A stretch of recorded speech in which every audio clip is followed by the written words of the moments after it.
მოგესალმებით 17 ივლისის საქმიანი დილას ეთერს ვიწყებთ BMG-ს გუნდის წევრებთან ერთად ტელეპიროლზე.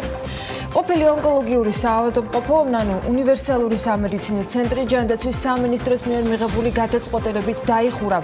კლინიკაში დასაქმებული 225 ადამიანი, მათ შორის 150 მედიკოსი სამსახურიდან არის დათხოვნილი. საქართველოს ფარმაცევტთა ასოციაციის პრეზიდენტი ამბობს, რომ გადაწყვეტილების საფუძველზე, რომლითაც აღიარებითი რეჟიმით მედიკამენტის რეგისტრაციის ვადა 7-დან 15 დღემდე იზრდება, გარკვეულ მედიკამენტებზე შესაძლოა დეფიციტი შეიქმნას და 7-10%-ით ფასის მატება მოსალოდნელი. მთავრობა უცხო ქვეყნის მოქალაქეებს დისტანციურად საქართველოსთან მუშაობის შესაძლებლობას თავაზობს. ქვეყნის ეტაპობრივი გახსნის სტრატეგიის ფარგლებში მთავრობის საკოორდინაციო საბჭომ ქვეყანაში უცხო ქვეყნის მოქალაქეთა სპეციალური რეჟიმით შემოსვლის შესახებ გადაწყვეტილება მიიღო. ივნისში საბალანსო ელექტროენერგია ჰესერმა შეავსეს ესკოს მონაცემებით.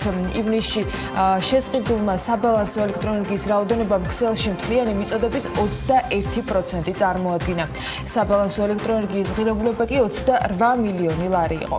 საქართველოში რიტეილ ასოციაცია დაარსდა, რომელიც ამ დროისთვის 13 მსხვილ ბიზნეს სუბიექტს აერთიანებს. ასოციაციის მიზნები, გეგმები და გამოწვევები. ახალი ბიზნეს გაერთიანების ერთგვარი პრეზენტაცია გვაქვს დღეს საქმიანი ეთერში დაგეგმილი. სტუდიაში მირანდა მანჯგალაძეს, რიტეილ ასოციაციის გამგეობის თავმჯდომარეს და ამავე გამგეობის წევრს დავით ურუშაძეს ვუმასპინძლებთ. კრიზისულ პერიოდში საბურთალოზე მშენებარე პროექტის სტიმულირებისათვის მომხმარებელს 1 აგვისტომდე შენაძენზე 50%-იან თანამონაწილეობას თავაზობენ ემკუბში. დეტალებში კი ჩვენი სტუმარი გაგვარკვევს სალომე ლაზიშვილი, ემყოდრა დეველოპმენტის გაყიდვების განყოფილების უფროსი შემოგვიერთდება. აქ ახლა ბიზნესისათვის TBC კაპიტალი ყოველკვირეული მიმოხილვით და განახლებული მონაცემებით ბიზნესისათვის იქნება ჩვენი სტუმარი თორნიკე კორძაია, TBC კაპიტალის კვლევების უფროსი დილიდან გვერდება სტუდიაში. და რა თქმა უნდა ანალიტიკა, რომელსაც ელინე კვანჯელაშვილი, სალმე მეცხვარიშვილთან ერთად კომუნიკაციების შესახებ კანონში ცვლილებების ფეხდაფეხ ამზადებენ.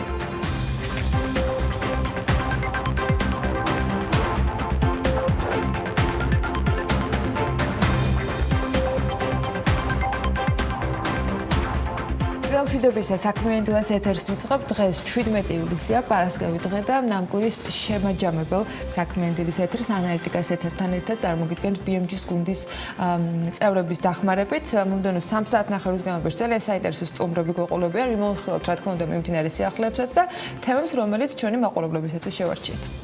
დილა მშვიდობის ყველას, ანა ლაპიაშვილთან ერთად წარმოგიდგენთ ამ ყველაფერს, რაც მან ჩამოთვალა, რასაც გეგმავთ და ვაპირებთ. საკმაოდ საინტერესო დღე გველის წინ, მიუხედავად იმისა, რომ კვირის ბოლო არის და ერთგვარად შევაჯამებთ კიდეც, რაშიც ანალიტიკასაც დავიხმართ და ცხადია ელინე კვანჯილაშვილსაც, რომელთანაც ერთად უკვე checkpoint-ის ახალი ეთერისთვისაც ვიმზადებით, რომელსაც ჩვენს ინგლისურენოვან შემაჯამებელ გადაცემას უკვე კვირის ბოლოს ჩვენს ვებ რესურსებზე იხილავთ. მანამდე კი სოფლიოში გვარიანად სახელგანთქმულმა ცხადია თავისი ნამუშევრებით ქუჩებში, თორემ 90-იანი წლებიდან მოყოლებული ეს ცნობილი მხატვარი სრულად უცნობია საზოგადოებისთვის, ანუ არავინ იცის ვინ არის ბენქსის ნამუშევრების უკან.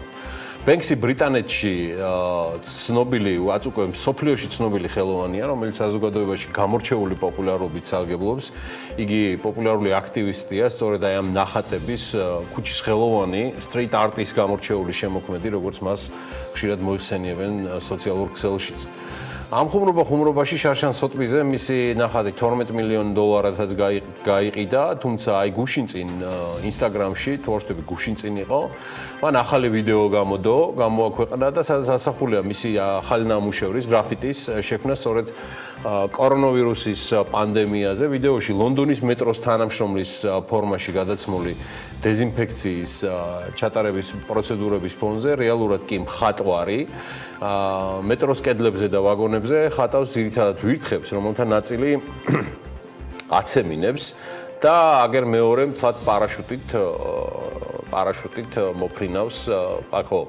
მოფრინავს, რომლის ფიქციასაც, ანუ პარაშუტის, ესე ვთქვათ, საყოველთაოდ ცნობილი პირბადე ასრულებს. რამდენიმე წუთში ნახატებზე ცხადია რეაგირება ლონდონის შესაბამისმა სტრუქტურებმა მოახდინეს, მოაშთეს ბენქსის ეს ნამუშევრები, რომელიც არღვევსო ლონდონის შინაგანაწესო, ლონდონის მეტროს შინაგანაწესს და კორპორაცია Transport for London, რომელიც განკარგავს ამ უფლებებს ლონდონის მეტროში, ბენქსის შესთავაზა ალტერნატიული ადგილები მისი გრაფიტის შექმნისთვის. დღემდე ანონიმური ხელოვანი აქამდე ძირითადად ქუჩის კედლებზე ქმნიდა თავის ინსტალაციებს, თუმცა საყოველთაო იზოლაციის რეკომენდაციებმა აგერ მისი ჩვეული ფორმატიც კი შეცვალა. ადრე Instagram-ზე ახალი ფოტოები გამოაქვეყნა, სადაც ჩანს, რომ ამჯერად მან უკვე საპირფარეშოს ტუალეტის კედლები მოხატა. ფოტოებში ტუალეტში დატრიალებულ ალიაქოცაც ხედავთ, რომელიც ვირთხებმა გამოიწვიესო და აგერ ომჯიზეც ამოვიკითხე ეს ამბავი, ჩემს სულს ეზიზღება, როცა სახლიდან მუშაობ, კითხულობ ფოტოების მისეულ აღწერაში. ესეთი ამბავია, ბენქსი და მისი იდუმალი გრაფიტი არაფერ შუაშია წარუმატებლობასთან, რაც პარასკევს და სამშაბათს შორის ჰქონდა ამაზონს და ჯეფ ბეზოს, იდეაში ვორენ ბაფეტსაც. ასეთია ბატონო, პეტი, როცა შენი ქონება და კეთილდღეობა იზომება, შეიძლება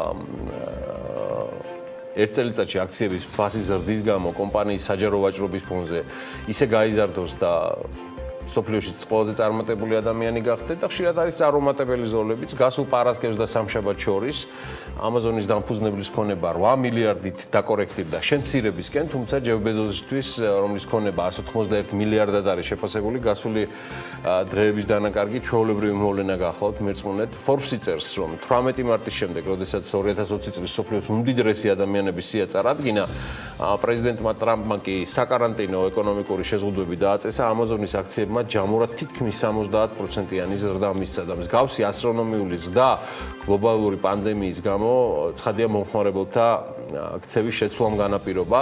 ბეზოსის ბედი გაიზიარა კლებისკენ ლეგენდარულმა ინვესტორმა ვორენ ბაფეტმაც, მან 3.5 მილიარდის აქტივები აქვს ამ შემთხვევაში გაუფასურებული დაკარგული მარტის შემდეგ, რითაც ბოლო 20 წლის განმავლობაში ყველაზე მდიდარ ადამიანთა სიაში შედარებით ქვედა პოზიციაზე გადაიდაცვა, მას ტესლას დამფუძნებელი, ერთ-ერთი დამფუძნებელი ილონ მასკი უკვე უსწრებს, ასე რომ მსგავსი მოვლენები ბაზრისთვის სრულად არაუჩვეულოა, საკმაოდ ნორმალური არის, ზემოთ აღწერილი სწრაფი ცვალებადობა მხოლოდ ბაზრის დინამიურობაზე მიუთითებს, ანუ შესაძლებელია, რომ ინვესტორმა სულ რაღაც საათების განმავლობაში მილიარდები შეიძინოს, ან დაკარგოს კიდევაც. investor.com-ის კომპანიების ჩამონათვალს რომ გადავხედოთ, რომელიც გამოქვეყნდა, აქციების ღირებულება 2020 წელს სავარაუდოდ ყველაზე მეტად გაძვირდება, სწორედ ამ ახალ ჩამონათვალს აკეთებს იმ აქციებისა, რომელიც ყველაზე მეტად გაძვირდება. ჩამონათვალშია Zoom-ი, Netflix-ი, Advanced Micro Devices, Service Now, Dropbox-ი. ესენი არიან ყველაზე, ასე ვთქვათ, სწრაფად მზარდი კომპანიების ჩამონათვალში, მაინც Zoom ვიდეო და Kudalia. ანალიტიკოსების ვარაუდით აღნიშნული კომპანიების აქციების ფასი წელს დაახლოებით 260-135%-ით გაიზრდება, რომელი იქნება top 18 ყველაზე სწრაფად მზარდი კომპანია. მოდი გადავხედოთ ჩვენს მონაცემებს. 2020 წელს ანალიტიკოსები ტექნოლოგიურ კომპანიებს და მათი აქციების ფასს პოზიტიურად უყურებენ. პანდემიის პირობებში მათი მომხმარებლების ზრდამ განსხვავებული მოლოდინები გააჩინა. Investors.com-ის მიხედვით 42%-იანი ზრდა Zendex ექნება, რომელიც კომპანიებს CRM მიმართულებით უწევს კონსულტაციებს და მომხმარებლებთან უკეთეს კომუნიკაციაში ეხმარება. შემდეგი Dropbox-ია, რომელიც ღრუბლოვან მეხსიერებას თავაზობს მომხმარებლებს. სახლიდან მუშაობის დროს კი ფაილების გაზიარება უფრო პოპულარული გახდა. დიდი ალბათობით მისი აქციების ფასი წელს 46%-ით მოიმატებს. ინტერნეტ ვაჭრობის პლატფორმა BGS Club-ი ამერიკის შეერთებულ შტატებში ოპერირებს 2011 წლიდან და როგორც ჩანს, ინვესტორებსაც თვალში ხვდებათ მისი განვითარება. ის კონკრეტულ ლოკაციებზეა უფრო ორიენტირებული და 2020 წელი აქციებმა შესაძლოა 54%-იანი ზრდით დაასრულონ.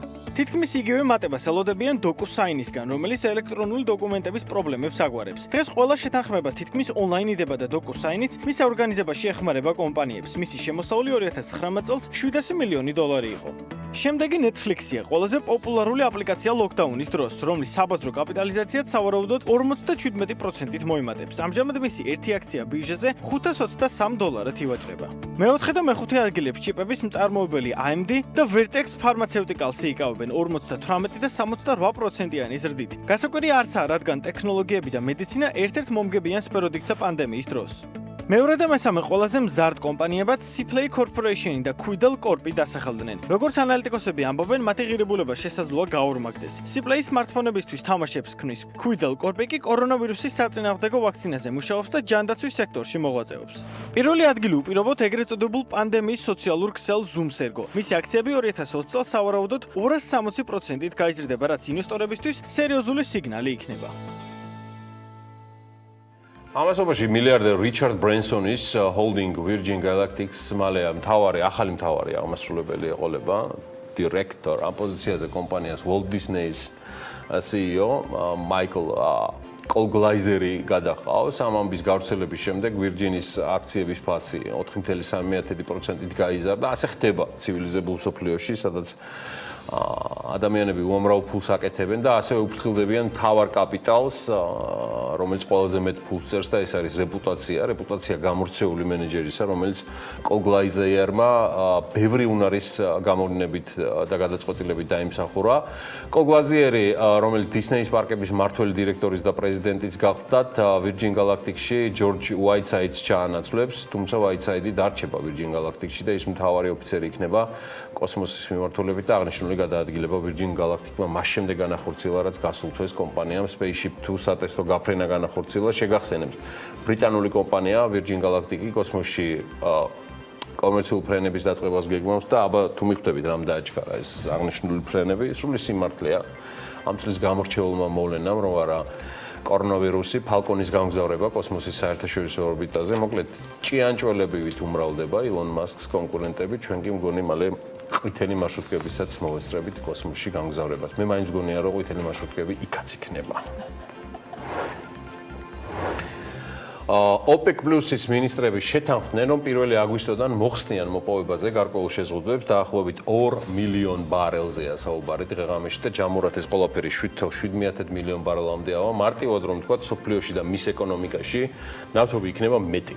და გათვლა გაკეთებულია იმ ფონზე, რომ ნელი ტემპით, მაგრამ გადაზიდვების გააქტიურება ხდება მსოფლიო მასშტაბით და სულ უფრო მეტად არჩება ეგრეთ წოდებული საკარანტინო სივრცეები და ზონები მსოფლიოში. ცხადია ამ ამბავმა პოზიტივი მისცა ბირჟებზე და სექტემბრის სანავთობო ფიუჩერსი ბრენდზე 1%-ით გაიზარდა და სექტემბერში ბრენტის ფასი ნავთობის 43.5 დოლარზეა, ფიუჩერსული ცხადია. ჯამში, რაც მოვიკითხე ჩემს სანაცნობოში, უახლოეს წელიწადი, ალბათ 2-იც ნავთობის ფასი ვერ გასდება 40-55 დოლარის დიაპაზონს, ესე იგეგმებიან ყოველ შემთხვევაში იმ ქვეყნებში, რომლებიც ძირითადი მომხმარებლები და მათ შორის ექსპორტიორებიც არიან ნავთობისა. ეს ჩანს რეალობად ამ ეტაპზე და ვიდრე არ არის საბოლოოდ ვაქცინა, ამ შემთხვევაში უკვე კორონავირუსის წინააღმდეგ. აქ დამაიმედებელი შედეგები აქვს ამერიკულ მოდერნას. ვაქცინის შესახებ გავრცელებულმა ამ ინფორმაციამ მოდერნას კვლევების ირგვლივ მისი აქციები ბირჟაზე გვარიანად გაზარდა. მოდერნას ვაქცინამ სატესტო რეჟიმში 45-ვე პაციენტში მანეიტრალებელი ანტისხეულების გამომუშავება შეუწყო ხელი, რაც იმაზე მიუთითებს, რომ მოდერნას ამ პროექტს წარმატების დიდი პოტენციალი აქვს და პანდემიის დასასრულებლად და ყოველდღიური ცხოვრების წესის აღსადგენად ყველაზე მნიშვნელოვანი ამოცანა მაინც ვირუსის საწინააღმდეგო ვაქცინის რაც შეიძლება სწრაფად შემუშავებაა. შეერთებული შტატები მილიარდობით დოლარს ინვესტირებს ამ მიმართულებით, მათ შორის ბიოტექნოლოგიურ კომპანია მოდერნაშიც და წარმატების შემთხვევაში 2021 წელს. მოდერნას 300 მილიონი ვაქცინა იქნება წარმოებული და ამ ყველაფრის ფონზე მოდერნას აქციებმა 20%-იანი ზრდა მისცა. ნახოთ, მინიმუმ 4 კომპანია საკმაოდ ახლოს არის ვაქცინის თემაზე.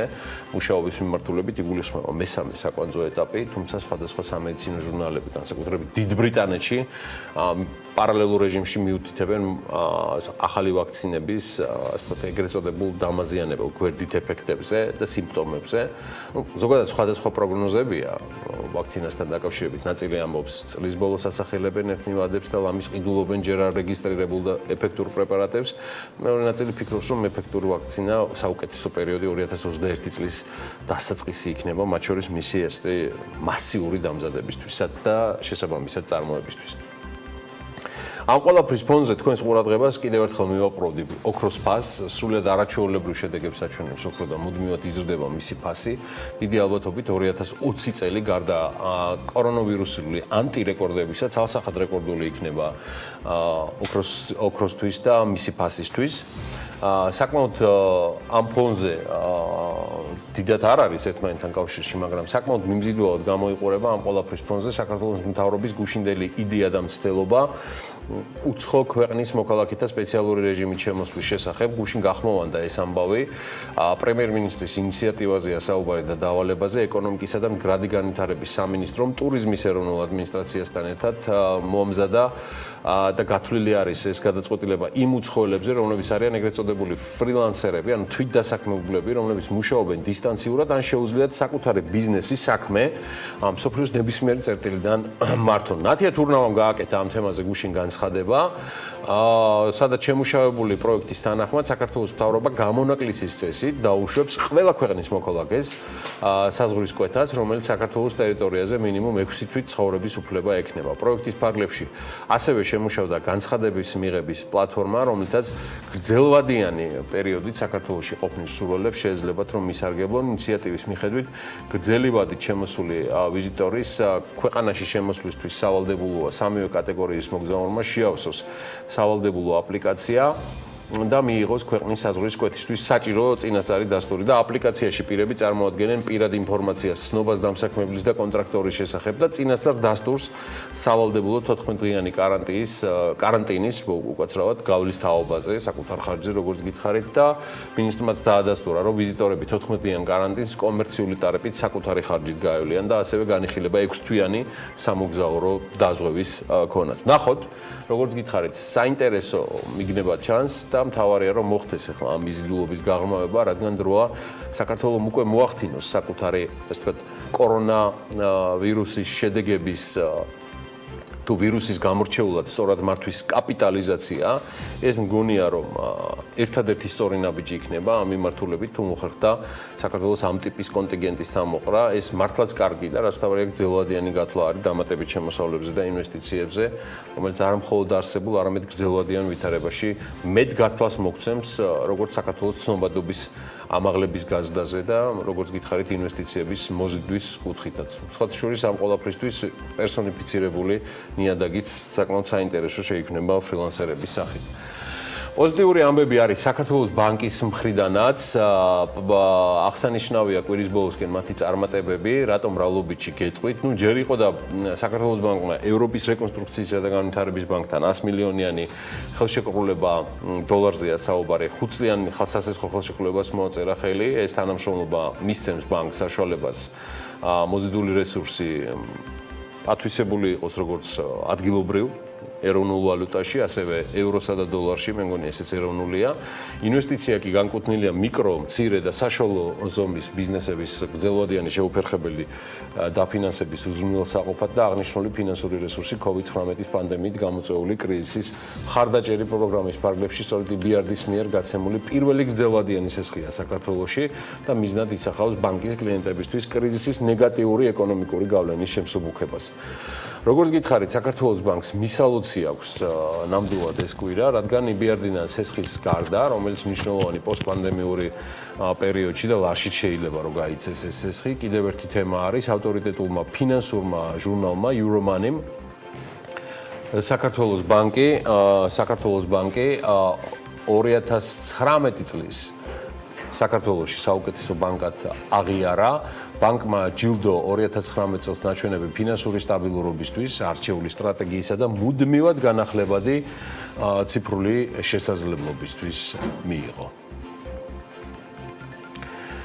ევროკავშირის სტატისტიკას გავაგრძელებ აქვე თქვენის ნებართვით. ევროკავშირის სტატისტიკის სააგენტო ევროსტატი ევროკავშირის ქვეყნების ჩამონათვალს აქვეყნებს, სადაც მოსახლეობის კომპიუტერული და ციფრულ უნარებზე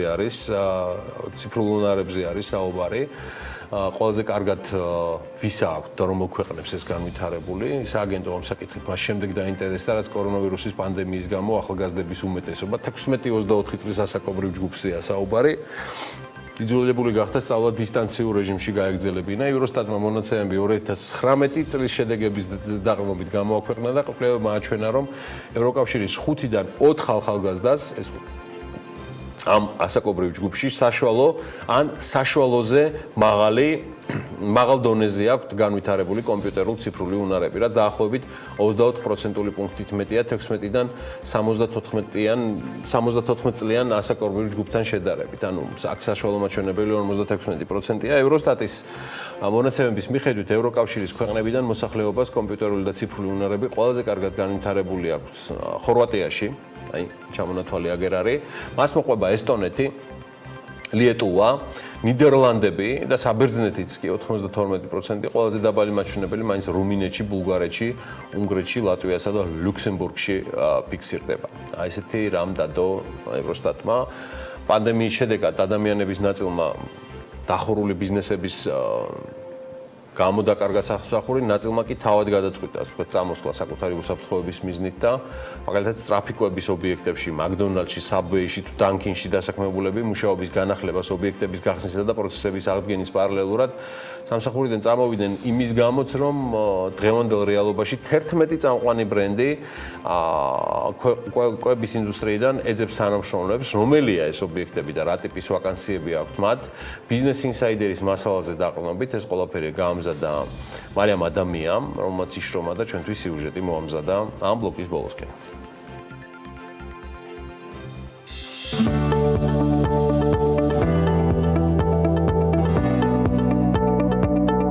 სოფლიოს მასშტაბით დაახლოებით 6,500,000 ადამიანი, რომლებიც კვების ობიექტებში მუშაობდნენ, დღეს უმუშევრად არიან დარჩენილები, თუმცა ამ ფონზე დაახლოებით 400,000 ახალი ვაკანსიაა გამოქვეყნებული და ჯამში 11 ობიექტი ეძებს და თანაც სასწრაფოდ ახალ პერსონალს.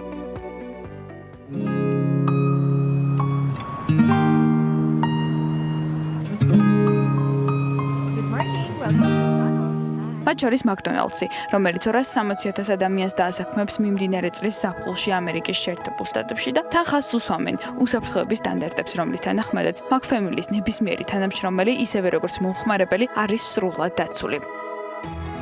კვების ობიექტებს ხსნიან და უბრუნდებიან ჩვეულ ცხოვრების რიტმს საბოეიშიც და ამისათვის 50,000 თანამშრომლის დახმარება ესაჭიროებათ შტატებსა და კანადაში. წარმომადგენლების თქმით, დღევანდელ რეალობაში გაზრდილი მოთხოვნის დასაკმაყოფილებლად არსებული პერსონალი არ არის საკმარისი, ამიტომ ძალიან მცირე დროში ცდილობენ დაინტერესებული პირების მობილიზებასა და ჯგუფში შემოერთებას. 25,000 ადამიანი კი უკვე დაასაქმა დანკინმა, როგორც დამსაქმებლის, ასევე მაღალი მენეჯერული პოზიციების მიმართულებით, რაც შეეხება ანაზღაურებას მიღებული პოზიციის შესაბამისია, თუმცა კომპანიის წარმომადგენლები პოსტპანდემიურ მდგომარეობაში მიღებულ კადრებს პირდებიან, რომ მოძლიერების პარალელურად ეს პროცესები მათ შემოსავლებზეც აისახება. ასევე უკვე დაასაქმა 10,000 ადამიანი დომინოს პიცამ. კვების ობიექტმა ვაკანსია 19 მარტს გამოაქვეყნა და ის სრულად ათვისებულია. გარდა ჩამოთვლილისა 10 კვების ობიექტ შორის, რომლებიც ახალ თანამშრომლებს ეძებენ, სახელდება პაპა ჯონსი, რომელიც 20,000 სხვადასხვა ვაკანსიას აქვეყნებს. პიზა ჰანთი 30,000 ვაკანსიით. ჩიპოტლე კი 10,000 ადამიანს ეძებს დასაქმებისთვის. ტაკო ბელის შემთხვევაში ეს რაოდენობა 30,000-ია, რეისინგ კეინი კი 5,000 ვაკანსიას აქვეყნებს, ხოლო სონიკ დრაივინი 14,500 ადამიანს დაასაქმებს მიმდინარე წლის ზაფხულში.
ეროვნული ბანკის პრეზიდენტის კობა გვენიტაძის განცხადებით მიღწევადია, რომ საქართველოს ეკონომიკა მიმდინარე წელს 4%-ზე მეტად არ შემცირდეს.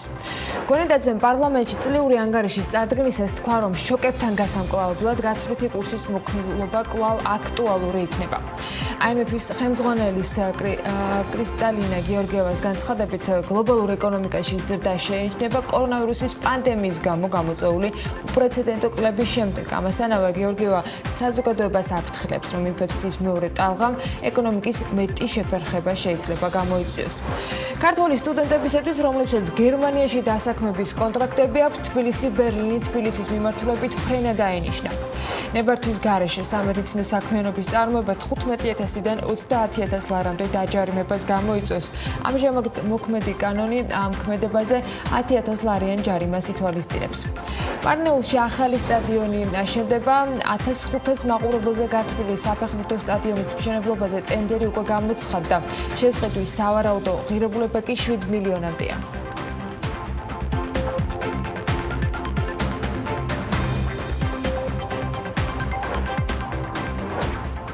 დილა, ჯერ ისევ კოკაკოლათი იწყება საქმიანად, თუმცა სულ მალე კოკაკოლას ბოთლოს ჯორჯიას წარმოებული წყალიც გამოჩნდება ბაზარზე. მთის წყალი ბარშიც, მთაშიც და ზღვაზეც, როგორც თემურჭყონი ამბობს, თვის ბოლოდან უკვე ხელმისაწვდომი იქნება თან რამდენიმე ფორმით, მინის და პოლიეთილენის შეფუთვით. ბიზნესმენი ამბობს, რომ ტრადიციას და ხარისხს არც აქ უღალატებენ და უნიკალური წყალი ყველაზე დაცული საბადოებიდან მოიპოვება. ცხადია, პროდუქტი ყველა იმ ბაზარს აითვისებს, სადაც კოკაკოლა მოღვაწეობს, წარმატებები მთის წყალს 2 კვირაში უკვე ქსელურ მარკეტებში უნდა მოვიკითხოთ ამბები. იქამდეც არ მოგაკლებთ სიახლეებს და დარწმუნებული ვარ, რომ არც თქვენ დაგავიწყდებათ, რომ მთის წყალი დააგემოვნოთ. უახლოეს მომავალში წყალი, მთა და ბუნება რომ არის ნახსენები, აქ აუცილებლად უნდა გაგვახსენდეს სიახლეები, რომელიც რამდენიმე თვე მზადდება და აგერ მომზადებული საერთო ინფორმაციად. გახსოვთ ალბათ ინიციატივა, რომლის მიხედვითაც ბაკურიანს ადგილობრივი მმართველების და ცენტრალური მთავრობის გარდა, როგორც აღმოჩნდა, კიდევ დახმარება სჭირდება. ეს ამ ზამთარს დაანონსებული სიახლეა კოვიდამდე, დავოსიდან იყო პრემიერის გზავნილი, როდესაც ცოცხალი ტურისტული სეზონის გადარჩენისათვის უწყლობის პრობლემის მოგვარებაში ჩაერთო მთავრობა და ახალი ბიუროკრატიაც დაანონსდა. ხო და აი შედეგი, ბორჯომის მუნიციპალიტეტი პირველია, რომელსაც საქართველოს მთავრობა მისცა უფლება შექმნას საჯარო სამართლის იურიდიული პირი კურორტ ბაკურიანის ეფექტურად მართვის მიზნით. ამ უფლების გასახორციელებლად კი პირველ ეტაპზე დაბა ბაკურიანი და სოფელი მიტარბი განისაზღვრა იმ დასახლებათა ერთობლიობად, რომელშიც ბორჯომის მუნიციპალიტეტის საკრებულო ახალ მართვის ორგანოს დააფუძნებს. 2019 წელს რეგიონული განვითარებისა და ინფრასტრუქტურის სამინისტროს ინიციატივით მომზადდა ტურისტული დატვირთული დასახლებების მართვის განსხვავებული მოდელი. აი ასეთი მოდელის შემუშავება კურორტების ადმინისტრირებასთან დაკავშირებულმა პრობლემებმა განაპირობაო, განმარტავს მთავრობა, რაც მეტწილად სამინისტროს განმარტებითვე თვითმმართველობებში არასაკმარისი ფინანსური და ადამიანური რესურსით არის გამოწვეულია. სამინისტროს მიერ შემუშავებული მოდელის სამართლებრივი საფუძვლის მომზადებული ადგილობრივი თვითმმართველობის კოდექსში შესატანით ცვლილებების პროექტი პარლამენტმა თავის მხრივ დაამტკიცა უკვე. კანონში შეტანილი ცვლილებებით კი მუნიციპალიტეტებს მიეცათ შესაძლებლობა, რომ საკრებულოების გადაწყვეტილებით შექმნან საჯარო სამართლის იურიდიული პირი, რომელიც პასუხისმგებელი იქნება ისეთი მუნიციპალური სერვისების მიწოდებაზე, როგორიც არის ტერიტორიების კეთილმოწყობის და შესაბამისი საინჟინრო ინფრასტრუქტურის განვითარება, ქუჩების დასუფთავება და ნარჩენების მართვა, ადგილობრივი მნიშვნელობის საავტომობილო გზების მართვასთან ერთად, პარკირების უზრუნველყოფასთან და მშენებლობის ნებართვის გაცემასთან ერთად. ასევე მათ ვალდებულებაში არის მშენებლობაზე ზედამხედველობა, გარე რეკლამის განთავსების ადმინისტრება და არაერთი სხვა. მოკლედ, ამასთან სიბს მიეცემა ისეთი უფლებები, როგორიც არის ადგილობრივი მნიშვნელობის გზებზე საგზაო მოძრაობის და მოსახლეობის მუნიციპალური ტრანსპორტით მომსახურების ორგანიზება, გარე ვაჭრობის ადმინისტრირება, გამოფენების, ბაზრობების გამართვის ორგანიზება, საჯარო ადგილების გამწვანება, უპატრონო ცხოველებთან დაკავშირებული საკითხების გადაწყვეტა და არაერთი სხვა მიმართულება. რეგიონული განვითარების სამინისტროს მიერ მოწოდებულ ინფორმაციაში ასევე განმარტებულია, რომ დასახლებებს, სადაც უნდა მოქმედებდეს მართვის ახალი მოდელი, მუნიციპალიტეტებთან შეთანხმებით განსაზღვრავს საქართველოს მთავრობა, ხოლო სიპის დაფუძნების საკითხს დამოუკიდებლად მუნიციპალიტეტი თავად გადაწყვეტს. ამასთან მუნიციპალიტეტების უფლება შექმნა შესაბამისი სიპები 2030 წლამდე იმოქმედებს. ნუ მე რა ხდება არ ვიცით, მაგრამ ვიცით რომ ეს 2030 წლამდე მოქმედი შესაბამისი ახალი ბიუროკრატიული ერთეულია, რომლის შემდეგაც გადაიხედება ასეთი მოქმედების საჭიროება. აი მანამდე ვინ გაზომავს ეფექტურობას, ეგეც რა თქმა უნდა ჯერჯერობით უცნობია. ინფრასტრუქტურის სამინისტროს ინფორმაციით ბაკურიანის განვითარებისათვის სამინისტრო 58 მილიონი ლარის 8 პროექტს ახორციელებს უკვე. დასრულდა ბაკურიანის შემოვლითი 3 კილომეტრიანი გზის მშენებლობა. აი ეს უკვე ჩამონათვალში არის შესრულებული სამუშაოებისა და ამ ჩამონათვალში მონიშნულმა ამ პუნქტმა, როგორც ამბობენ, განტვირთა ბაკურიანის აცობებისაგან და მნიშვნელოვნად მოაწესრიგა დაბაში ავტოტრანსპორტის გადაადგილებაო. ტურისტები არ არიან და შესაბამისად ალბათ ისეთი აქტიური მიმოსვლაც ამ დროისათვის არ იქნება. მაია ცხვიტიშვილის უწყება იმასაც ამბობს, რომ დასრულდა ბაკურიანის სოფელ ანდეზიტთან და სოფელ ციხისჯვართან დამაკავშირებელი 7,5 კილომეტრიანი გზის მშენებლობა და მიტარბი კოხტას საბაგირომდე მისასვლელი 3 კილომეტრამდე გზის და დიდველზე 150 მანქანაზე გათვლილი პარკინგის გაფართოების სამუშაოებიც. დაბაში პოლიციის ახალი ორსართულიანი შენობაც აშენდა, ბაკურიანის წრეული ბილიკი და გზაც მოეწყო და მოკლედ სამუშაოები ამ ნაწილში ბოლომდე მიყვანილია. ამ ეტაპზე კი განათების მონტაჟისათვის შესაწყიდი პროცედურები მიმდინარეობს. დაწყებული არის ურბანული განახლების პროექტის მომზადებაც და ამ პროექტის ფარგლებში შემუშავდება სატრანსპორტო და საფეხმავლო მოძრაობის გეგმა, დაბის ცენტრალური ნაწილის განახლების, საზოგადოებრივი ტრანსპორტის ქსელის, ცენტრალური სატრანსპორტო სადგურის პროექტო დოკუმენტაცია. შემუშავებული პროექტების მიხედვით კი სამშენებლო სამუშაოები დაიწყება. ინფრასტრუქტურის სამინისტროს მუნიციპალური განვითარების ფონდის დაკვეთით ასევე შემუშავებული არის ბაკურიანის რეკრეაციული პარკის რეაბილიტაციის პროექტი და სამშენებლო სამუშაოების დასაწყებად პროცედურები მიმდინარეობს. ფონდი ბაკურიანისათვის 26 ერთეულ ტექნიკასაც შეიძენს, საიდანაც 10 სათხილამურო კურორტებისათვის ადაპტირებული ავტობუსი იქნება, ეს ნოემბერში უნდა მოხდეს და 13 ერთეული სპეციალური ტექნიკაც წლის ბოლომდე უნდა გადაეცეს კურორტს. იმედია რომ წლის ბოლოსთვის უკვე ტურისტების აქტიურად მიღებასაც დავიწყოთ და ეს ტექნიკა შესაბამისად დაეტვირთება. ეს ყველაფერი კარგი და ძალიან საინტერესო არის. მნიშვნელოვანიც მათ შორის ყველა ის გაწეული სამუშაო, რომელიც ინფრასტრუქტურის მოწყობის მიმართულებით არის ამ დროისათვის განხორციელებული, როგორც ადგილობრივებისათვის, ისე შიდა ტურიზმისათვის და ზოგადად საერთაშორისო ვიზიტორების მისაღებად და დასახვედრადაც. მაგრამ კითხვა, რომელიც ზამთრიდან მოყოლებული ჯერ ინიციატივას და ახლა უკვე დამდგარ ფაქტთან დახვება არის შემდეგი. რატომ ვერ ახერხებენ ადგილობრივი თვითმმართველობები მთის კურორტების შესაბამისი ადმინისტრაცია და სხვა დანარჩენი უწყებები იმ პრობლემების მოგვარებას, რომლის გადასაჭირელადაც ახალი კიდევ დამატებითი სამსახურის შექმნა გახდა საჭირო. რატომ ვერ აგვარებენ პრობლემებს არჩეული მერები, მთავრობის დანიშნული გუბერნატორები, არჩეული გამგებლები და დიახ მაჟორიტარებიც. ამავე ჩამონათვალში არიან ყველა ის საჯარო უწყების წარმომადგენლები, რომლებიც ადგილობრივ თვითმმართველობებს ემსახურებიან. საჭიროებების ისე იდენტიფიცირებას როგორ ვერ ახერხებენ, რომ მერე უკვე ისეთი კოორდინირების უზრუნველყოფა მოხდეს, რომელიც საქმის გაკეთებას უზრუნველყოფს. თუ ფინანსებია პრობლემა, რაც დასახელებული არის მათ შორის სამინისტროს მიერ გავრცელებულ ინფორმაციაში, რატომ არ შეიძლება ამ თანხების ისე განაწილება, რომ სწორედ ამ ადამიანებმა და ამ სამსახურებმა და ამ მენეჯმენტონ მისი სწორად და ეფექტიანად ხარჯვა და რატომ უნდა გადავიხადოთ კიდევ დამატებით ხელფასები სხვა ახალი სიპებისათვის, როგორც გითხარით. ფულადის ახსარი დასახელდა ერთ-ერთ მთავარ პრობლემად. გულწრფელად ამ კითხვებზე ზუსტია დამაჯერებელი პასუხები, რთული მოსაძიებელია. დანარჩენს რო გამოაჩენს, ეფექტურობასაც ვნახავთ, მაგრამ ჯერჯერობით კრიტერიუმი რის მიხედვით შეფასდება ეფექტურობა არ ვიცით. სახელმწიფოს მმართველობის ეფექტიანობაზე კი სასაუბრო და მოსაყოლი დღესაც ბევრი გვექნება. BMG-მ გუშინ დაწერა, რომ ყოფილი ონკოლოგიური საავადმყოფო, ანუ უნივერსალური სამედიცინო ცენტრი ჯანდაცვის სამინისტროს მიერ მიღებული გადაწყვეტილების შედეგად დაიხურა. ყოფილ კლინიკაში დასაქმებული 225 ადამიანი, მათ შორის 150 მედიკოსი სამსახურიდან არის დათხოვნილი. ჯანდაცვის მინისტრის მოადგილე გიორგი წოწყოლაურმა BMG-სთან თქვა, რომ კლინიკის ინფრასტრუქტურა სრულად ამორტიზებული იყო, რის გამოც სამინისტრო მიიღო გადაწყვეტილება, რომ საავადმყოფო საქმიანობა შეაჩეროს და ის მხოლოდ მას შემდეგ განაახლოს, რაც მოხდება მისი კაპიტალური რეაბილიტაცია.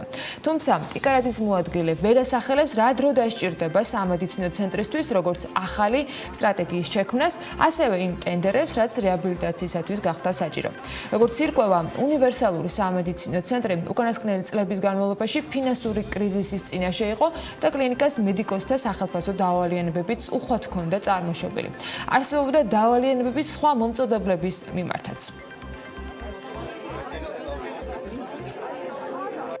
როდესაც მარტში გადმოგვეცა ჩვენ კლინიკა მართვაში, ვნახეთ, რომ იყო ძალიან მწვავე ფინანსური კრიზისი, რაც გამოწვეული იყო იმით, რომ ამორტიზებული იყო ინფრასტრუქტურა. ამიტომ სამინისტრო მიიღო გადაწყვეტილება, რომ ჰოლდინგის განვითარების პირველივე ეტაპზე მომხდარიყო ცენტრის სრული რეაბილიტაცია და აღჭურვა. შემდგომ ეს ცენტრი ფუნქციონირებას გააგრძელებს, როგორც მულტიპროფილური კლინიკა. აქედან გამომდინარე თანამშრომლებთან გაფორმდა ინდივიდუალური მემორანდუმები, რომლის საფუძველზეც მათ გაუსტუმრდათ დავალიანებები, რაც ჰქონდა კომპანიას. ასევე მიეცათ ორთვიანი კომპენსაციები და მემორანდუმის თანახმად, როგორც კი კლინიკა აღჭურვება და განახლდება, მაშინვე ყველა ყოფილი თანამშრომლის უპირობო აღდგენა მოხდება. რაც შეეხება კლინიკის განვითარებას, ამ ეტაპზე კეთდება შენობის მდგრადობის შესახებ დასკვნა, რის შემდეგაც გამოცხადება ტენდერები და დაიწყება სამუშაოები, რათა მოხდეს აღჭურვა და აღდგენა. რაც შეეხება სახელმწიფო დავალიანებას და ორთვიან კომპენსაციებს, მისი მოცულობა 2.5 მილიონი ლარის ფარგლებშია.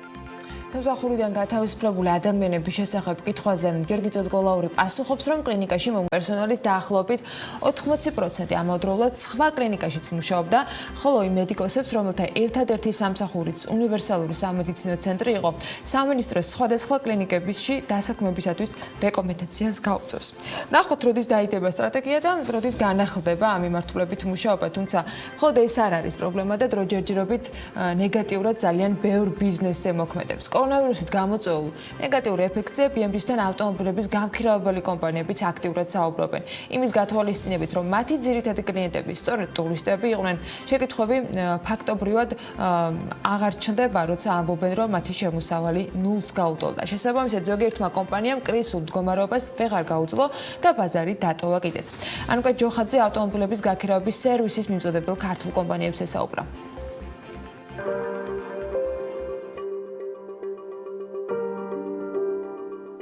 შემცირდა შემოსავალი და რა თქმა უნდა მუშაობა ყველაფერი შემცირდა, ანუ 90% პროცენტულად რომ გითხრათ, იმიტომ რომ ყავდა 80-მდე ავტომობილი და უშუალოდ პანდემიის პერიოდში, როცა ყველაზე მისე მცვინვარევდა, ესე რომ ვთქვათ, პანდემია, მაშინ დაგვრჩა 8 ავტომობილი. ნუ ეხლა რა თქმა უნდა ნელ-ნელა ფეხს ვიკიდებთ, ისევ მუშაობთ, რომ მინიმუმ იმაზე მაინც ავიდეთ, რაც ვიყავით, რომ 80-მდე ავტომობილი მაინც გავაქირავოთ ისევ. მაგრამ ჯერჯერობით მაინც ჭირს. ძალიან დიდ რაოდენობა ტურისტებს ველოდებოდით. შარშანაც იგივე პრობლემა იყო, ანუ გავრილობის ამბავი რომ მოხდა და რუსი ტურისტები რომ აღარ შემოვიდნენ. შარშანდელს მაგამბავმა დაარტყა ძალიან და ნუ წელს იმედი მქონდა რომ წელს კარგად ვიმუშაობდით. წელს უარესი მოხდა, ანუ საქმე ჩაგვივარდა გავაჩერეთ. ეგ საქმიანობა აღარ არსებობს და აღარც ვაპირებ გაგრძელებას ამ ეტაპზე ყოველ შემთხვევაში. რეალურად რაც მე რაღაც თანხები მქონდა მოგროვებული და რა ინვესტიციას მინდოდა გამეკეთებინა და გავაკეთე ავტომობილებში სეზონის დაწყებამდე, აღმოჩნდა რომ სულ ყველად გავაკეთე და ის ავტომობილები დავყიდეთ ახლა და სხვა საქმეში დავაბანეთ ის რაღაც კაპიტალი, იმიტომ რომ შედარებით ნაკლები ამოვიღეთ, რა თქმა უნდა, იმიტომ რომ ყველაფერს ფასი გაუჭდა.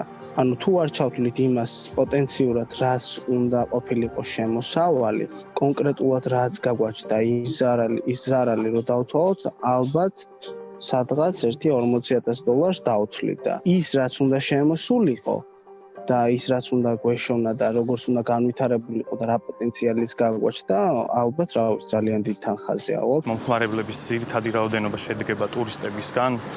შესაბამისად, ტურისტების რაოდენობა სხვადასხვა იყო და წარმომავლობაც მათ შორის იყო რუსებიც, ევროპელებიც.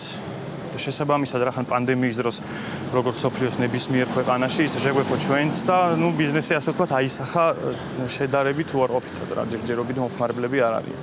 შესაძლოა, ანუ ეხლა ზუსტად ესე არ ვარ ჩახედული მან ბუღალტერიის საკითხებში, მაგრამ შესაძლოა 100%-ით იყოს შემცირებული. ანუ ის ზარალს ესე ზუსტ რაოდენობას ვერ გეტყვით ზოგადად. წლიური ჯერჯერობით ესე არ გვაქვს დათვლილი რა, რახან ეს სეზონი წინ არის კიდევ, მაგრამ არაფერი სამწუხაროდ იმედი არ გვაქვს. შესაძლოა ტურისტები არ იყვნენ და შესაბამისად უბრალოდ ვფიქრობ, რომ აი 100%-ით შემცირდა.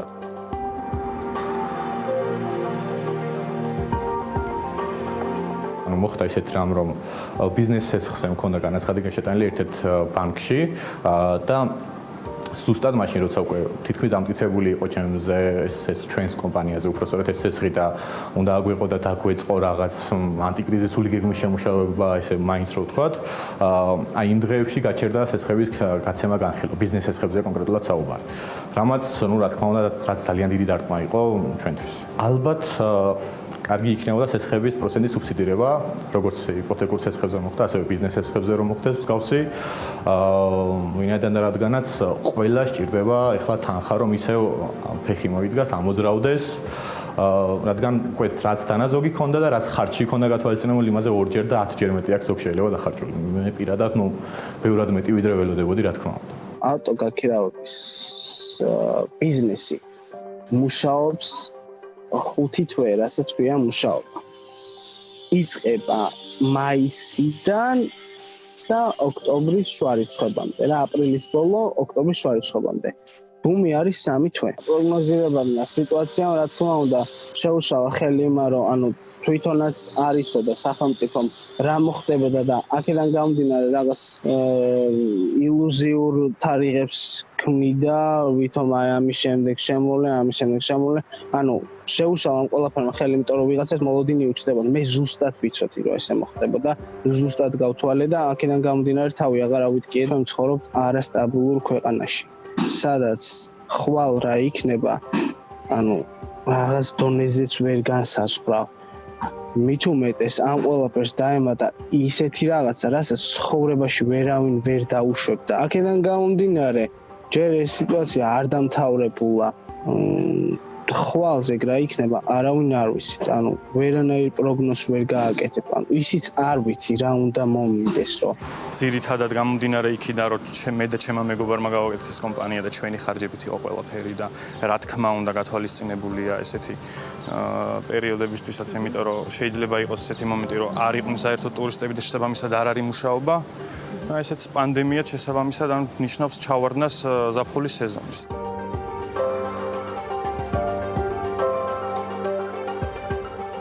ვინაიდან რადგანაც ჩვენ მუშაობთ ძირითადად ტაქსის სექტორზე და ასევე ტურისტებზე, მოგეხსენებათ რომ ტურიზმი გაჩერებულია მთელ მსოფლიოში, მათ შორის საქართველოშიც.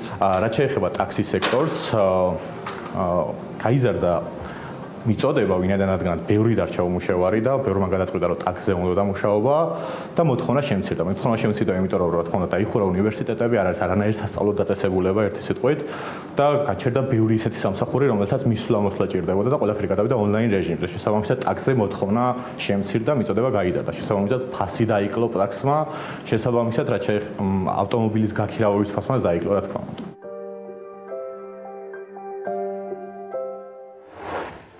დიდი სიამოვნებით მოგიყვებოდით, რაც შეიძლება მეწარმატებაზე, კომპანიებზე, რომლებიც სიახლეებს გთავაზობენ, ინოვაციებს ნერგავენ და მეტშემოსავალ გენერირებენ, მაგრამ ასე ყოველთვის არ გამოდის.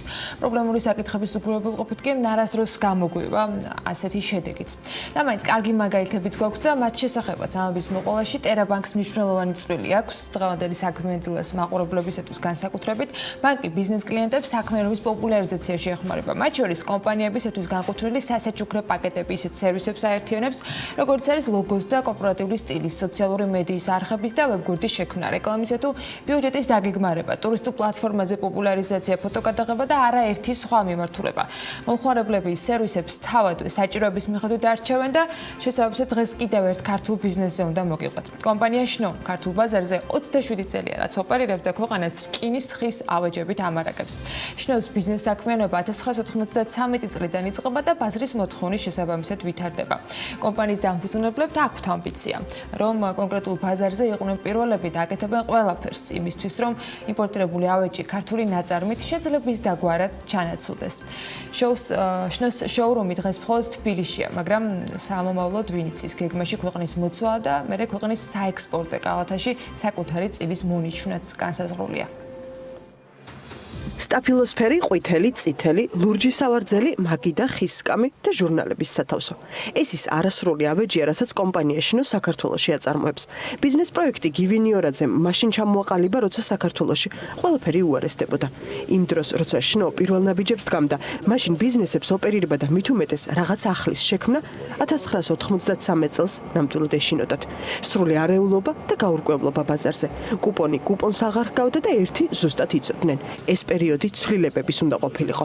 ხო და ამ ცვლილებებს არ შეუშინდა დამწყები და მაშინ ალბათ ვერც იფიქრებდა, რომ ბიზნესმენი გახდებოდა და საქართველოს თავისი შექმნილი პროდუქტით მოამარაგებდა. მაგრამ ამბიციებმა და შემართებამ გაამართლა. 1993 წელს სწორად დათვლით და მერე გათვლით, ზუსტად აწონ-დაწონილი რისკებით ქვეყნის პირველ ბანკს მიაკითხა და ამ საწყისებს დღეს ჩვენთან იხსენებს, მაგრამ რთულად. პირველი კლიენტი კი როგორ არა მახსოვს. ეს იყო ავეჯი. ჩუქურთმიანი ავეჯი გავაკეთეთ მაშინ, რამაც გარკვეული შემოსავალი მოგცა. შემდეგი დაკვეთები უკვე იყო ბანკი. ის ბანკი დღეს არ აღარსებს, მაგრამ სერიოზული დაკვეთა ის პირველი ის იყო. ასე დაიწყო ოპერირება, გამოჩნდა ბაზარზე კონკურენტი ფასშიც და ხარისხშიც, რადგან იმ დროის საქართველოს სრულად იმპორტზე იყო დამოკიდებული. კონკურენტულ გარემოში ბიზნეს საქმიანობა ხის ავეჯებით დაიწყო. საქართველოს განვითარებასთან და ფეხზე დადგომასთან ერთად ვითარდებოდა კომპანია შნოც. 2000 წლებიდან იზრდებოდა კონკურენციაში კიდევ უფრო ამაყად შედიოდა და წლიდან წლამდე პარტნიორებს იკრებდა. ბაზრის მოთხოვნის შესაბამისად ვითარდებოდა კომპანიაც და ჩუქურთმებიანი დატვირთული დიზაინის ავეჯიდან სრულად გადაეწყო მარტივ, ფერად და ბაზრის მოთხოვნის შესაბამის პროდუქციაზე. მოხმარებლებთან ურთიერთობაში მთავარი იყო ჩვენთვის ხარისხი ყოველთვის. და ისე ხდებოდა, რომ ერთი დამკვეთი შემდეგ გადაცემდა სხვას თავის დაბეჭდილებას და ფაქტობრივად რეკლამა ჩვენ არ ქონია მაშინ. როგორც ასეთი. ფაქტობრივად ჩვენი რეკლამა იყო ჩვენი ნაწარმოები. რაღაც ეტაპზე გაჩნდა საჭიროება უკვე რკინის წარმოების შემუშავებაში. დღეს ჩვენი მოცულობის თითქმის ნახევარი მეტი თუ არა რკინით არის წარმოდგენილი. ეს ბაზარმა გვიჩვენა, იმიტომ რომ შემოდიოდა საქართველოში უამრავი ჩინური, უკრაინული და რა ვიცი, იტალიური და ასე შემდეგ. დღესაც ბევრი შემოდის, მაგრამ მე მგონი რომ ცოტა შევაფერხეთ იმათ შემოსვლა. ამბიციები ზუსტად ისეთივე დიდია, როგორც ბიზნესის საწყის ეტაპზე იყო. განვითარებადი გარემო მოტივაციას კიდევ უფრო ამაღლებს და დღეს შნო იმპორტის ჩანაცვლებაზე აქტიურად მუშაობს. ქართული ნაწარმი სრულად აკმაყოფილებს მაღალი ხარისხის სტანდარტს და ბაზრის მოთხოვნის შესაბამისად ვითარდება. აქ გაჩერებას არ აპირებენ. იდეების სულ აქვთ და ყველაფერი ახლო მომავლის გეგმებში ერთიანდება. საქართველოს ბაზრის ათვისება ჯერ ასე ვთქვათ დასრულებული არ გვაქვს. იმიტომ რომ აქ ბევრი რეზერვია კიდე. იმიტომ რომ უამრავი პროდუქტი შემოდის უცხოეთიდან. და რა თქმა უნდა, დიდი სურვილია რომ უცხოეთზე გავიდეთ. იმიტომ რომ უცხოეთში გასვლა სტაბილურობის გარანტია იქნება, ასე მგონია. 27 წელია, რაც საქართველოში ქართული ავეჯი იწარმოება. ეს ასაკი ზუსტად იმდენივეა, რამდენი წლისაც ახლა მე ვარ, რეპორტიორი, რომელმაც სიუჟეტზე ვიმუშავე.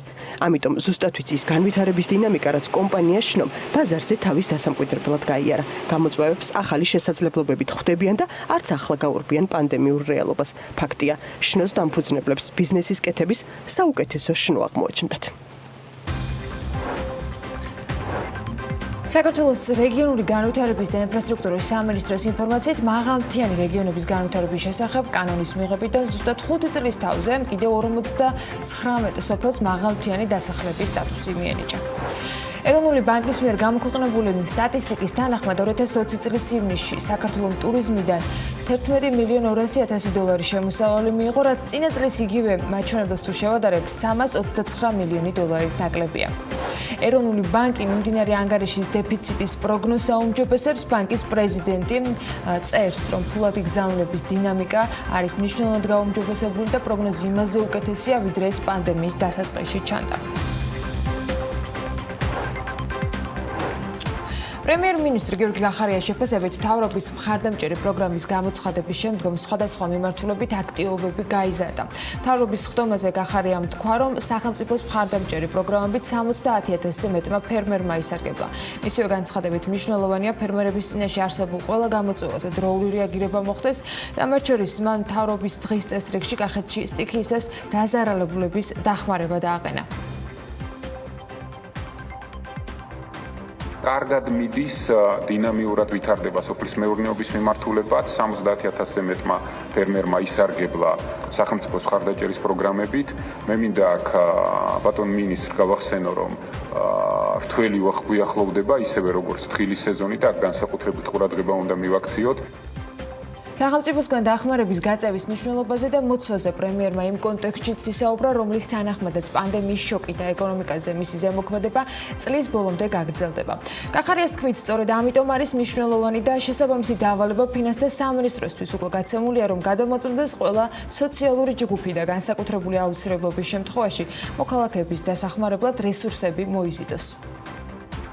ფინანსთა სამინისტროს დღეს უნდა განუსაზღვროთ დავალებად, რომ ჩვენი მოქალაქეები, რომელსაც ჩვენ სოციალური მიზნობრივი დახმარება გაუწიოთ, კიდევ ერთხელ გადავხედოთ ამ სიას. რატო? მიუხედავად ყველა იმ პოზიტიური შედარებით, კიდევ ერთხელ ვამბობ, ტენდენციისა, რომელსაც დღეს ქართული ეკონომიკა აჩვენებს, რა თქმა უნდა, პანდემიის შოკი გაგრძელდება წლის ბოლომდე. ამ შოკის ზემოქმედება ჩვენს ეკონომიკაზე როგორც მინიმუმი. ამიტომ ჩვენ შეძლების დაგვარად კიდევ ერთხელ უნდა გადავამოწმოთ ყველა სოციალური ჯგუფი და სადაც განსაკუთრებული აუცილებლობა ამის არსებობს, მოვიზიდოთ რესურსები იმისთვის, რომ ჩვენს მოქალაქეებს მივეხმაროთ. ასევე მინდა აქვე ხაზგასმით აღნიშნო, რომ სოციალური დახმარების პაკეტები, რომლებიც მთავრობამ შეიმუშავა, დღეის მდგომარეობით უკვე 721,000-მა მოქალაქემ მიიღო. უცხოეთში ქართული წარმოების პირბადეების ექსპორტი დაიწყო. ეკონომიკის სამინისტრო განმარტავს, რომ კერძო კომპანიების მიერ პოლიპროპილენისაგან წარმოებული პირბადეები ექსპორტზე ევროპულ ქვეყნებსა და ამერიკის შეერთებულ შტატებში გავიდა. რაც შეეხება დოლბანდის 12-ჭრიან პირბადეებს, რომლებიც სახელმწიფო პროგრამის ფარგლებშია წარმოებული, ეკონომიკისა და მდგრადი განვითარების სამინისტროში ამბობენ, რომ ამ დროისათვის 5 მილიონამდე პირბადეა წარმოებული და სააფთიაქო ქსელები მარაგდება. მინისტრი განმარტავს, რომ პირბადეების ექსპორტი, რომელიც მოსახლეობას სუბსიდირებულ ფასად მიეწოდება, არ განიხილება. ხობში კოლხური ხოხბის საშენი მეურნეობა გაიხსნა. მეურნეობა სოფელ ნოჯიხევში 40 ჰექტარზეა გაშენებული. გეგმება რამდენიმე 1000 ადგილობრივი კოლხური ხოხბის ყოველწლიურად დაცულ ტერიტორიაზე გაშვება. გარემოს დაცვის და სოფლის მეურნეობის მინისტრი ამბობს, რომ აღწარმოება, რომელიც ახალ საშენ მეურნეობაში მოხდება, ხელს როგორც გენეტიკური ფონდის შენარჩუნებას, ისე რეგულაციებით ნადირობის ახალ პერსპექტივებს გაუჩენს. სამინისტრო წლები ამ მიმართულებით მუშაობს და მინისტრი ამბობს, რომ შედეგიც მალე უნდა გამოჩნდეს. COVID-19-ის გამო შექმნილი ვითარებიდან გამომდინარე, რამაც გამოიწვია ლოგისტიკური შეფერხებები, კომპანია AI გრუპის გეგმები ქუთაისში ელექტრომობილების ქარხნის მშენებლობასთან დაკავშირებით გადაიხედა. საწარმოო ხაზი და ტექნოლოგიური სიმძლავრეები, რომელიც კომპანიამ პარტნიორებისაგან ავტოინდუსტრიის ჩინური გიგანტი კომპანია ჩანგანისაგან ჯერ კიდევ 2019 წლის შემოდგომაზე შეიძინა, დეკემბერში უნდა ჩამოსულიყო. თუმცა 2020 წლის ივლისის პირველ რიცხვებში ჩამოვიდა ეს ტექნიკა საქართველოში, შესაბამისად პანდემიური მიზეზების გამო.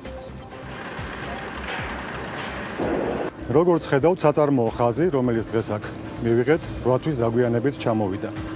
ასევე საგულისხმოა ის, რომ საწარმოო სიმძლავრეების მონტაჟისათვის საჭირო არის დარგის სპეციალისტების, ჩინელი ინჟინრების ჩამოყვანა. ასევე ჩვენი სპეციალისტების გადამზადება ჩინეთის ელექტრომობილების ქარხანაში. ამ სიტუაციის გათვალისწინებით ალბათ რთულია დღეს ვისაუბროთ მშენებლობის განახლების და მით უფრო მისი დასრულების ვადებზე. ეს შესაძლებელი გახდება მას შემდეგ, როდესაც პროცესები დასტაბილურდება. ღვინის და ყველის მწარმოებელმა კომპანია ბუტრანამ სუფრის ყურძნის ჯიშის შესანახი სამაცივრე მეურნეობა დაარსა, რომელიც ექსპლუატაციაში რთველი სეზონზე შევა. კომპანიის დამფუძნებელი ამბობს, რომ სამაცივრე მეურნეობაში მოხდება ადგილობრივად წარმოებული სასუფრე ჯიშის ყურძნის პირველადი დახარისხება, მისი დამუშავება, გაციება და შენახვა ხანგრძლივი დროით. ყურძნის რეალიზაცია კი განხორციელდება საცელო გაყიდვების ქსელებში. კომპანია ყოველწლიურად დაახლოებით 10-დან 20 ტონამდე ყურძნის დამზადება რეალიზაციას გეგმავს. ამბობენ, რომ ახალი სამაცივრე მეურნეობა ნედრელულს მიიღებს საკუთარი ვენახებიდან, სადაც 50-მდე სასუფრე ყურძნის ჯიში ხარობს. მათ შორის არის უწიფწო ვიქტორია, კარდინალი, მარკიზის როიალ ოთამი და სხვა ჯიშები. ნედრელული შეძენა მოხდება ადგილობრივი მევენახეებისგანაც, რომელთაც გაშენებული აქვთ სხვადასხვა ჯიშის სასუფრე ყურძენი. ამერიკულმა საავიაციო კომპანია American Airlines-მა კი 25,000 თანამშრომელს გაუგზავნა უწყება, რომ შესაძლოა ისინი უხელფასო შვებულებაში გაუშვან. დოკუმენტის თანახმად, რომელზეც Reuters-ი წერს, American Airlines-მა საკუთარი თანამშრომლები იძულებით შვებულებაში გაშვების მაღალი ალბათობის შესახებ წინსწრებად გააფრთხილა. მათზე გაიცა რეკომენდაცია მოამზადონ ამისათვის შემოდგომაზე საკუთარი ბიუჯეტები, როგორც სააგენტო წერს, კონგრესმა მხარი არ დაუჭირა. ამერიკული ავიაკომპანიებისათვის 25 მილიარდ მილიარდ დოლარიან მხარდაჭერის პაკეტს, რომლითაც მათთვის სამუშაო ადგილები ოქტომბრის ბოლომდე უნდა შენარჩუნებულიყო. ამერიკის შრომის კანონმდებლობა ავალდებულებს კომპანიებს, რომ თანამშრომლების შესაძლო გათავისუფლების შესახებ 2 თვით ადრე გააფრთხილოს. American Airlines-ში დასაქმებულთა რაოდენობა 130,000 უტოლდება. მიმდინარე წლის პირველ კვარტალში ავიაკომპანიამ 2 მილიარდ 200 მილიონი დოლარის შემოსავალი დაკარგა. ამთვის დასაწყისში ეკონომიკური აქტივობა შტატების მთელ ტერიტორიაზე ზრდას აჩვენებს, თუმცა მისი დონე მაინც ჩამორჩება პანდემიამდელ დონეს. ეს ამერიკის ფედერალური სარეზერვო სისტემის მიერ გავრცელებულ ინფორმაციაში ანათქვამი და უწყება, რომელიც ამერიკაში ეროვნული ბანკის ფუნქციას ასრულებს, აცხადებს, რომ ეკონომიკური აქტივობა პრაქტიკულად ყველა რეგიონში ფიქსირდება, თუმცა ეს არ არის საკმარისი. მათი ინფორმაციით სამომხმარებლო ხარჯები გაიზარდა, ვინაიდან ბევრ მეწარმეს მიეცა საქმიანობის განახლების უფლება. ასევე განუხრელად იწყებს შემცირებას უმუშევრობა, რასაც ხელი ქვეყანაში სამეწარმეო საქმიანობის განახლებამ შეუწყო. ამასთან ფინანსური მარეგულირებელი მიუთითებს ამერიკის ეკონომიკური განვითარების გაურკვევლობაზეც. ამ წლის პირველ 6 თვეში ჩინეთის მთლიანი შიდა პროდუქტის პანდემიის ნეგატიური ეფექტის შედეგად 1,6%-ით შემცირება ფიქსირდება. ეს ქვეყნის სტატისტიკის სამსახურის მიერ გავრცელებული ინფორმაციაა და ოფიციალური დოკუმენტის თანახმად ქვეყნის მთლიანი შიდა პროდუქტი მიმდინარე წლის პირველ 6 თვეში შეადგინდა 45 ტრილიონ 660 მილიარდ იუანს, რაც დაახლოებით არის 6 ტრილიონ 520 მილიარდი დოლარი. ჩინეთის მთლიანი შიდა პროდუქტი მიმდინარე წლის პირველ კვარტალში კორონავირუსის პანდემიის გამო 6,8%-ით შემცირდა. ზოგადად ქვეყანაში მშპ ზრდის ტემპი კლებაშია. 2017 წელს იყო 6,8%, 2018-ში 6,6, ხოლო 2019-ში 6,1% შეადგინა.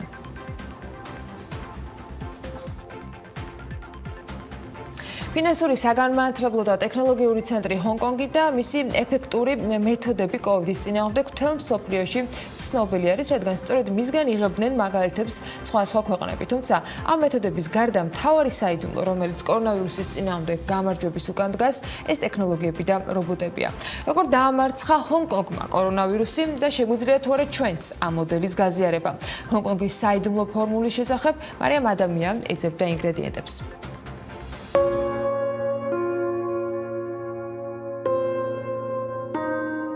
ჰონკონგის აეროპორტი ეს არის ერთ-ერთი მთავარი საკომუნიკაციო არხი მეგაპოლისსა და გარე სამყაროს შორის. შესაბამისად, განსაკუთრებული მნიშვნელობა აქვს ახალი კორონავირუსის კონტროლისას სწორედ მას. ჰონკონგში მიიღეს ყველაზე დროული და შეიმუშავეს კონტროლის ეფექტიანი მექანიზმები, თუმცა თავადაც აღიარებენ, რომ 2003 წლის SARS-ის გამოცდილებამაც თავის იქნა და ამიტომაც იცოდნენ პანდემიის მართვა, რომელშიც ადამიანებთან ერთად რობოტებიც არიან ჩართულები.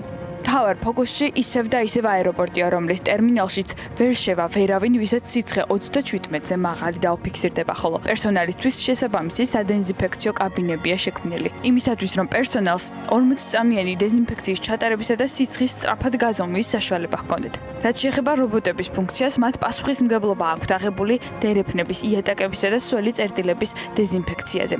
ადგილობრივი ხელისუფლების გადაწყვეტილებით კი მალევე დაიწყო აგრესიული ბრძოლა ინფექციის წინააღმდეგ, რაც მოიცავდა სასაზღვრო კონტროლს, მოსახლეობის აქტიურ ტესტირებასა და იზოლაციის მკაცრ ზომებს. ეს ყველაფერი კი სტარტს თებერვლიდან იღებს. ადგილზევე იქმნება და მუშავდება უსაფრთხოების აღჭურვილობა, მათ შორის მაგალითად სახის ფარები, რომლებიც სამგანზომილებიან პრინტერზე 90 წუთში იბეჭდება. ანუ აღჭურვილობის დეფიციტი ქვეყანაში არ არის პირიქით, ახლა სხვებსაც უნაწილებენ მათ. თანამედროვე ტექნოლოგიები და მეთოდები ასევე შექმნილი ტესტირების კუთხითაც და ახალი მიგნება 90 ტესტს 2 საათნახევარში ამუშავებს. ხოლო ეს ტექნოლოგიები, რომლებმაც გადაარჩინეს არაერთი სიცოცხლე ჰონკონგში, ახლა წარმოებულია ექსპორტისთვის. აქვე შედეგებიც რომ განვიხილოთ, ქალაქში, რომლის მოსახლეობა 7,500,000-ია, ინფიცირების შემთხვევა მხოლოდ 100,000 გამოუვლინდა, ხოლო გარდაცვალების მინიმალური ფაქტებია დაფიქსირებული. აი ასეთია ჰონკონგის საიდუმლო, რომელიც ყველა ქვეყანამ უნდა გაიზიაროს.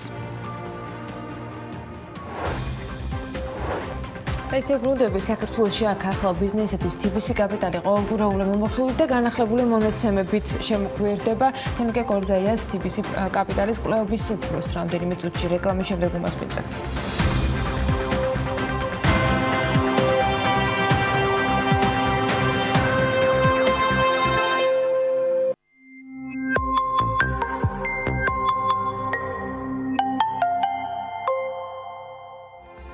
აქ ახლა TBC კაპიტალის დრო ბიზნესისათვის და 17 ივლისის მდგომარეობით განახლებულ მონაცემებს ყოველკვირეული მიმოხილვით და ეკონომიკის აღდგენის დინამიკის კვალდაკვალ ვცდილობთ რომ მონაცემები გაგიზიაროთ. თორნიკე კორძაია TBC კაპიტალის კვლევების უფროსი არის ჩვენთან ერთად ტრადიციულად. მოგესალმებით თორნიკე, მადლობა იმის რომ ხართ საქმიანი დილის სტუდიაში. ეს აღდგენის დინამიკა იმედი მაქვს რომ აღდგენის დინამიკა იქნება სულ და ყველა მიმართულებით, მაგრამ ნახოთ სად არის პლუსი და სად გვაქვს ის სტაბილურობა, რაც თქვა რამდენიმე კვირის განმავლობაში ჩანდა. დავიწყოთ მოდით უძრავი ქონებით, რომელიც მიმართაც ინტერესი რამდენიმე კვირა ვცდილობ რომ იყოს ძალიან აქტიური და ეს უკავშირდება ძირითადად იმ სტიმულირებას, რომელიც სამთავრობო ხო, იპოთეკურის სხდომის, რომელიც სამთავრობო პროგრამიდან არის. ბიომშვიდობის. აი საქართველოს და რა რიცხვები გვაქვს? კი ბატონო, ამ კვირაში წამოვიდა ასე ვთქვათ პირველი მნიშვნელოვანი შედეგი მაგ მიმართულებით. ესე იგი, 15 ივლისით მორჩენილ კვირაში ესე რომ შევხედოთ, იპოთეკური სესხების წელიწელზე ზრდა გავიდა პლუსში პირველად, ანუ ესე იგი აისახა ეს ბუსტი და 30%-ით არის გაზრდილი იმავე შაშანდელ იმ კვირასთან შედარებით იპოთეკური სესხები გასული. იანვარი-თებერვლის საშუალო აქტივობასთან შედარებით, რაც ასე ვაკვირდებით, დაახლოებით 28%-იანი ზრდა არის ამ კვირაში, საშუალო კვირასთან წლის დასაწყისის ჩვენი. თვითონ გაცემული იპოთეკური სესხები, ესე იგი პირველი დასუბსიდირებული იპოთეკური სესხი ჩვენთან გავიდა 6 ივლისს და იმის მერე ესე იგი სულ იზრდება და ბოლო ამ პერიოდის მანძილზე გაცემულ სესხებში წილი სუბსიდიის ბენეფიციარის სესხების არის 26%-მდე გაზრდილი. 26 დიახ, რაც ესეთი მნიშვნელოვანი მაჩვენებელი არის. კიდევ ერთი ალბათ სადაც ეს კარგად ჩანს ამისი ეფექტი, განაცხადები არის, ამაზე წინა კვირაში ვსაუბრობთ, გახსოვთ, განაცხადები უკვე 2 კვირა არის, ესე იგი პლუსში არის და საკმაოდ ისე მოცულობითად იზრდება. ეხლა დაახლოებით წელიწელზე გაზრდილი არის სადღაც 30%-ით, ესე იგი ამავე პერიოდთან შედარებით წინა წლის და თუ შევხედავთ წინა დღეებს, რამდენჯერმე უფრო მაღალი მაჩვენებელიც დაფიქსირდა. მნიშვნელოვანი არის ალბათ ის, რომ ამ სესხების ისეთი საკმაოდ მოცულობითი ნაწილი არის ჯერ კიდევ დაუმტკიცებელი. უფრო მეტი ხანია ეს პლუსში არის გასული და ამის დამტკიცება რაღაცაა სამომავლო ზრდის მოლოდინს აჩენს კიდევ უფრო იპოთეკურ სესხებში. შეგვიძლია თქვა თორე რომ ეს ყველა სესხი არის 200.000 ლარამდე მოთხოვნილი სესხები, ანუ უშუალოდ გავლენა აისახა, შეგვიძლია ესე წარმოვაჩინოთ ეს მონაცემები და ეს ბატონო, აი ეს 26% რაც უშუალოდ ესე იგი იძებნება როგორც სუბსიდიარი, ესე იგი ბენეფიციარი ამ სუბსიდიის სესხი, ყველა არის, რა თქმა უნდა, მაგ პირობებში ხდება 200.000 ლარამდე არის და სუბსიდირდება 5 წლის მანძილზე ეს 4%. ანუ 26 და მეოთხედი არის დაახლოებით ის სესხები, რომლებმაც ესე იგი სარგებელი მიიღეს ამ პროგრამიდან. ოკეი. საინტერესოა ამ ნაწილში და ამ პერიოდში თან უფრო მეტად აქტუალური ხდება დასვენების რეჟიმი და რამდენად აისახება ეს ტურიზმის ისეთ მიმართულებზე, რომელიც ამ დრომდე დატვირთული იყო საერთაშორისო ვიზიტორების მხრიდან. ხა შეიძლება ადამიანები იგივე რეჟიმში საქართველოში ისვენებენ, მაგრამ კვლავ ირჩევენ იმ მიმართულებს, რომელიც იყო ოჯახში ახლობთან და ნაცნობთან დასვენება. რამდენად გადაერთო სასტუმროების, თქვათ, მოხმარებაზე ადგილობრივი დამსვენებელი. პირველ რიგში ალბათ რაღაც ისეთი ზოგადი სტატისტიკას რო შევხედოთ ჯამურ სურათს, ამ კვირაში წინა კვირისგან განსხვავებით რაღაცა ზრდის ტრენდი, ნელი ზრდის ტრენდი რაც ჰქონდა სასტუმროების ბრუნვაში, ოდნავ შეჩერებული არის და პირიქით ცოტა შემცირებისკენ არის წასული. ალბათ ესეთ რაღაცა უნდა გავითვალისწინოთ, რომ შევედით ყველაზე ისეთ აქტიურ სეზონში, რომლის დროსაც შარშან ყავდა ყველაზე მეტი ვიზიტორი.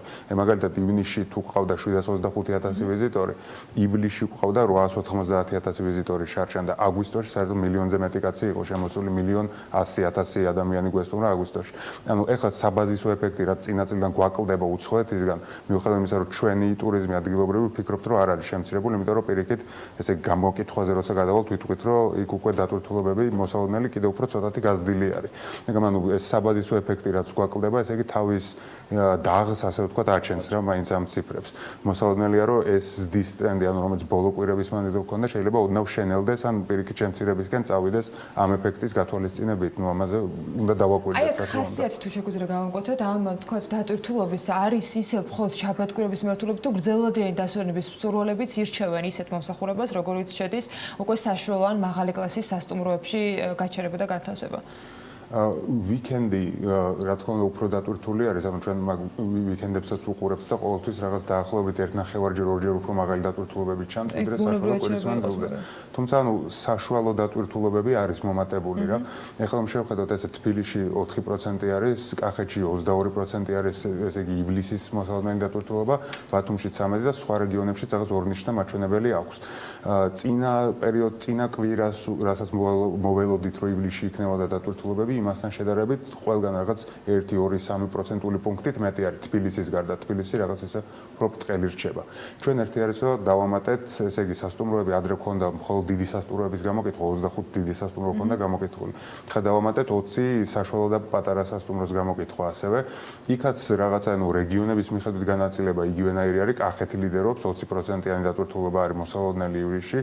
რაღაც თბილისთან სიახლოვე ესე ვთქვათ, ალბათ მაინც იმაშრება რომ მიდის ხალხი აქედან იქ რაღაც მოკლე შვებულებებისთვის ან რაღაცა ესეთი. თუმცა აი ერთი ხაზგასასმელი არის ალბათ რომ ამ დიდ სასტუმროებში უფრო მაღალი დატვირთულობები ჩანს ვიდრე მცირეში. ალბათ იმიტომ რომ ფასდაკლებებით, ცნობადობით თუნდაც ნუ იგივე და უფრო ესე კომფორტული დასვენების ნიადაგზე რომელსაც იაფად შეიძლება რომ შედარებით მიიღო, ხალხი მაინც მაკეთ მიდის, ჯერჯერობით ესე ჩანს ჩვენი გამოკითხვები. მოკლედ არსებული ჯავშნები იქნება თუ ახალი გამოკითხვის დამატებული ისე კახეთი ფაქტია რომ ერთპიროვნული ლიდერია. გილოცავთ. მადლობა. ხო, საგარეო გადარიცხობებზე. რაღაცა ხომ იცით. საგარეო გადარიცხობამდე სანამ გადავალ თორნიკი, რომელიც ახსნის garaშე ვერც გაგიშვათ, მაინც ზოგადად მოხმარების თემა მაინტერესებს როგორც ჩვენთვის ეკონომისტებისთვის ალბათ ერთ-ერთი მთავარი ფაქტორი, რაც შეადგენს რეალურად იმ მუსიკას, რომლის დაბრუნებასაც ყველანი ველით. აი აქ რა ვითარება არის, რა მოგცა გასულმა კვირამ თქვენი დაკვირვებიდან გამომდინარე. ბატონო, ანუ ჩვენ ისევ იმ ძირითად კატეგორიებზე გავაგზავნებთ დაკვირვება, რასაც აქამდე გამოვცემთ. პირველი ორი ალბათ თავიდან ვახსენოთ, რომ პირველი ჰორეკა სექტორის მეორე ნაწილი, კვებაში ისევე ნელი ტრენდით მიდის გაუმჯობესება, წინა კვირის რაღაც -23% და ახლა -22-ზე ვართ, ნელი გაუმჯობესება მიმდინარეობს. მეორე რაც აქამდე ერთ-ერთი კატეგორია, სადაც ზრდა არ შეინიშნებოდა, იყო ფიტნესი და მას მე რაც გაიხსნა, აქ ზრდა წამოვიდა და დღევანდელი მონაცემები შეგვიძლია ვთქვათ, რომ მეოთხედი ინდუსტრიის არის აღმდგარი. ყოველ შემთხვევაში TBC-ის არხებში რაც ბრუნვა ტრიალებდა, იქიდან გამომდინარე. სხვა მხრივ მოხმარებას რაც შეეხება, სტაბილური ტემპით იზრდება ისევე ტანსაცმელზე ხარჯვა, ბოლო 2 კვირის მანძილზე უნდა მომატებული არის ესე გრძელვადიან საქონელზე ხარჯვა, სამშენებლო მასალებზე. ანუ ზოგადად პოზიტიური დინამიკა ყველგან ჩანს და ამის ერთგვარი დამამტკიცებელი იყო ალბათ ამ კვირაში გამოვიდა საგარეო ვაჭრობის მონაცემები, სადაც ვნახეთ რომ იმპორტში არის ზრდა, თუ წინა წელს მეთქი, ბოდიში წინა თვეში იყო მაგალითად -34%-იანი კლება ქონდა იმპორტში, ეხლა კლება არის შემცირებული და ვარ დაახლოებით -17%-ზე, ანუ კლება არის ორჯერ ნაკლები ვიდრე წინა თვეში, ანუ მეტს მოვიხმართ საქართველოში, პირდაპირ ჩანს ამაში. მეტი ჩვენ შეგვიძლია ვივარაუდოთ, რომ ეს ერთგვარ წირწრებ ინდიკატორად უნდა დავალოთ რა თქმა უნდა საწარმოთა ბრუნვებს, მაგრამ შეგვიძლია ვივარაუდოთ, რომ ის სურათი უკეთესი იქნება, იმიტომ რომ ამ დროს როგორც წესი, იმ ინვენტორების გახარჯვაც მიდის კომპანიების მიერ, რომელიც დაუშვათ მაშინ შეიქმნა, როცა მოთხოვნა შედარებით ნაკლები იყო. ანუ გონია რომ იმპორტის კლების გაუმჯობესებაზე უკეთესი სურათი გვექნება კიდევ მანდ. ექსპორტის კლებაც აღუნიშნოთ მაშინ ბარემ ამ თემას რო შევეხოთ, ექსპორტში კლება კიდევ უფრო შემცირებული არის, ანუ -30% იყო წინა თვეში, -13%-ზე ვართ ახლა ჩამოსულები, რაც ნუ სასიხარულო არის, იმიტომ რომ სალდო ისე უმჯობესდება, იმდენად აღარ როგორც თქვა წინა ორ თვეში, მაგრამ ნუ ამ ხრივაც კარგი ისინი გვაქვს, ანუ გამოდის რომ კი, პოზიტიური დინამიკა არის სახეზე. -13%, ნუ უფრო ნაკლებად არის შემცირებული ვიდრე იმპორტი რაც. და რემიტენსები, რომელმაც საბოლოო ჯამში დამსახურებულადაც ჩვენი ეროვნული ბანკის აღნიშვნის ღირსიც გახდა პრემიერ-მინისტრისაც კი ბატონო მე მგონი ყველა მისაუბრო, მაგრამ ეხლა დაგვრჩა ჩვენ სასაუბრო, რომელმაც სავაჭრო ბალანსშიც შესაბამისად გარკვეული კორექციები შეიტანა და მადლობა ღმერთს რომ პოზიტიური. კი ბატონო, ანუ ამ ხრივ ერთგვარ დამტკიცდა ის, რასაც წინსწრებით ვაჩვენებდით ივნისის დაახლოებით მეორე კვირიდან, რომ ვართ გასული პოზიტივში რა, იმის ფულადი გადმორიცხვების შემოსვლის კუთხით. ერთი არის აღსანიშნავი, რომ მხოლოდ TBC-ის მონაცემებით ალბათ 1%-ს ვერ დავემთხვევით, რომელიც გამოდის. მაგრამ ის პროცენტი 7.3% იყო გაზრდილი გადმორიცხვები, ესე იგი მნიშვნელოვანი არის და ძირითად ქვეყნებშიც საიდანაც ესე იგი ეს გადმორიცხვები მოდიოდა დაახლოებით ჩვენი სტატისტიკა ემთხვევა, მაგალითად ევროკავშირის და ინგლისიდან წამოსული ორნიშნა ზრდა, სხვა ესე იგი ძირითადი ქვეყნებიდან ყველგან პლუსი იყო, ხოლო ესე იგი რუსეთიდან საერთო ჯამში დაფიქრდა -6.3%-იანი კლება, თუმცა ჩვენ არხებში ცოტა მეტი კლება ჩანს ხოლმე რუსეთისგან. ამ ორ კვირას რაც შეეხება, ესე იგი ივლისის პირველ ორ კვირას, მანდაც დაახლოებით სიტუაცია არის უცვლელი, დაახლოებით 26%-იანი ზრდა გვაქვს ისევე ევროკავშირიდან და ინგლისიდან, თუ გავაერთიანებთ რაღაც ერთად უყურებთ ამას და ეს ჯამურად ყველაზე დიდი კონტრიბუტორი არის, ასე ვთქვათ, გადმორიცხვებში. რუსეთიდან ჩვენ არხებში კვლავ კლება ჯერჯერობით ორნიშნა რჩება, სხვა ქვეყნებიდან ისე თუ ასე, ანუ პოზიტივი არის, მაგალითად უკრაინიდან გაორმაგებულზე მეტი არის გადმორიცხვები. ან ჩვენ შეგვიძლია ვთქვათ, TBC-ის მონაცემებზე დაყრდნობით ოღონდ, რომ ის რაც წინათვის ქონდა ეროვნული ბანკის გამონაცემები, ამ თვეში თქვენ უკვე მიმდინარე მონაცემებს რასაც უყურებთ, მომავალი თქვათ ანგარიში ეროვნული ბანკისგან ასევე პოზიტიური შეიძლება იყოს, თუ ორმა კვირამ რაღაცა განსაკუთრებული ამოყერავება არ აჩვენა. კი ბატონო, ჯერჯერობით ტრენდი ზუსტად მასე მიდის, რომ ესე არის მოსალოდნელი. თორნიკე, მადლობა. მადლობა სტუმრობისთვის, მადლობა საინტერესო საუბრისთვის თორნიკე კორძეიას, TBC კაპიტალის კვლევების უფროს და ამ საკმაოდ საინტერესო მიმდინარე კვლევის შედეგებს უკვე ნახავთ თუ უკვე არ ხედავთ ვებგვერდზე და სულ მალე სხვა შორის ნიუსების დაიდება თორნიკეს სტუმრობიდან გამომდინარე.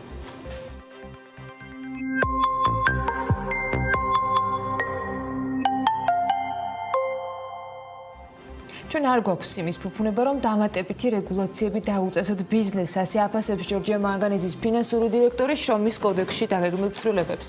მერაბ ლომინაძეს BMG დრაივის რუბრიკის ფარგლებში უმასპინძლებთ სასაუბრო თემებს შორის, რა თქმა უნდა, კრიზისული პერიოდი, სამუშაო ადგილები, ჯორჯია მანგანეზის საქმიანობა და პროექტები იყო. ვექა ბაციკაძე BMG დრაივით.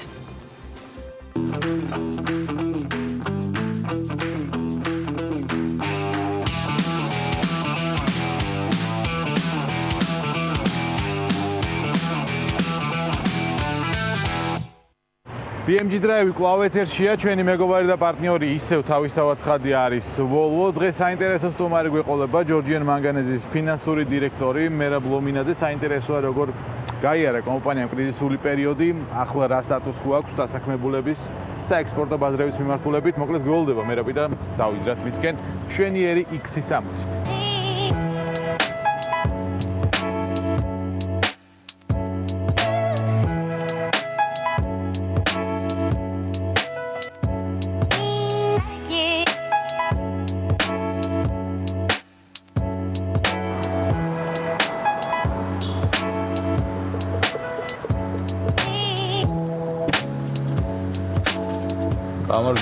გამარჯობა. როგორ ხარ? კარგად. ეს მისალმება უკვე მე მგონი ისეთ რეჟიმშია რა, ზოგი მუშტით, ზოგი იდაყვით რომ მოდის, ზოგი ხელით აღარ გავიგეთ. გადავედით ხელი შემართმების ეტაპზე? მე მგონი გადავედით. დაიკლო кейსებმა, დაიკლო საბედნიერო სიკვდილიანობამ და მარტო საქართველოში არა, მსოფლიოს მასშტაბით. ჩვენთან ვფიქრობ, რომ კიდევ უფრო კარგად არის მდგომარეობა ვიდრე სხვა ქვეყნებში. თუმცა სიფრთხილეს მაინც თავი არ ასტკივდება და ზოგიერთი ნეგატიური პროგნოზის მიხედვით თუ ვიმსჯელებთ, შეიძლება მეორე ტალღასაც ველოდოთ. კი და მნიშვნელოვანია რომ რაღაც რეკომენდაციები, რომელიც არის მაინც დავიცვათ, გავითვალისწინოთ. მით უმეტეს მეორედ რაღაცა ლოკდაუნი საშინად არ გვაწყობს. მე ვფიქრობ, რომ პირველი ლოკდაუნის შედეგები ჯერ არა გვაქვს, ასე ვთქვათ, სრულად გაზიარებული და სრულად აღქმული, იმიტომ რომ მიღებულიც არა გვაქვს. კონკრეტულად ვთქვათ, ჩვენ დარგთან მიმართებით ლოკდაუნის პერიოდში და იმ პიკური, ასე ვთქვათ, ეპიდემიის და პანდემიის პერიოდში რასაკვირველია შეგვიმცირდა მოთხოვნა ჩვენს საქონელზე, შესაბამისად შემცირდა გადატვირთვებიც. მე რო ჩავხედე სტრუქტურას ექსპორტის ჯორჯიან მანგანეზის დასაწყისში, თქვათ, იანვარი, თებერვალი, რომელიც კარგად დაიწყო. ჯამში იანვარი-მაისი არის 109 მილიონი ექსპორტი, ხო? კი ბატონო. რაც წინა წლის ანალოგიურ პერიოდთან შედარებით დაახლოებით 27 მილიონით არის შემცირება. ეს იყო ბოლო თვეები უფრო, ხო, მარტი, აპრილი, მაისი იყო უფრო დრამატული კლება. ეს იყო მაისი ძირითადად, იმიტომ რომ მაისის თვეში პრაქტიკულად ამერიკულ ბაზრებზე გადატვირთვები არ ქონია. რუსეთის ბაზარმაც საკმაოდ კლება დაახლოებით 20%-იანი კლება იწვნია და საერთო ჯამში წლის ბოლომდე მე მაშინ ვარაუდი გამოვთქვი რომ გვექნებოდა წლის ფარგლებში დაახლოებით 25%-იანი კლება და მგონია რომ დღევანდელი გადმოსახედიდან ეს ჩემი პროგნოზი მართლდება. თუმცა ამ ჯამში 2-20 იქნება -25% იქნება, მე ესე ვფიქრობ. მოცულობებთან ერთად დაიწყო ფასების ვარდნაც, რაც მეორე ნეგატიური ასპექტია, ხოლო ჩვენ შემთხვევაში, როდესაც საუბარი გვაქვს ფეროშენობების წარმოებაზე, მოგეხსენებათ, რომ დაახლოებით მეოთხედი ჩვენი თვითღირებულებისა გახლავთ ელექტროენერგია და წელს სამწუხაროდ ძალიან ცუდი წელი აქვს ენერგოსექტორს, წყალი პრაქტიკულად არც ერთ ჰესზე არ არის და ვერ მოხერხდა ის რომ გაზაფხულის წყალდიდობის პირობებში ყოფილიყო შედარებით იაფი ელექტროენერგია. ესეთი ძვირი ელექტროენერგია მე პირადად უკანასკნელი ალბათ 10 წლის განმავლობაში არ მახსოვს. ჩვენი სფერო და ჩვენი ბაზრები არის ძალიან მძიმე და რთულად შეღწევადი და თუ ის ერთხელ დაიკარგა, ეს დაკარგული ბაზრები არის პრაქტიკულად მინიმუმს ვიძახი მე 5-6 წლის დაკარგული.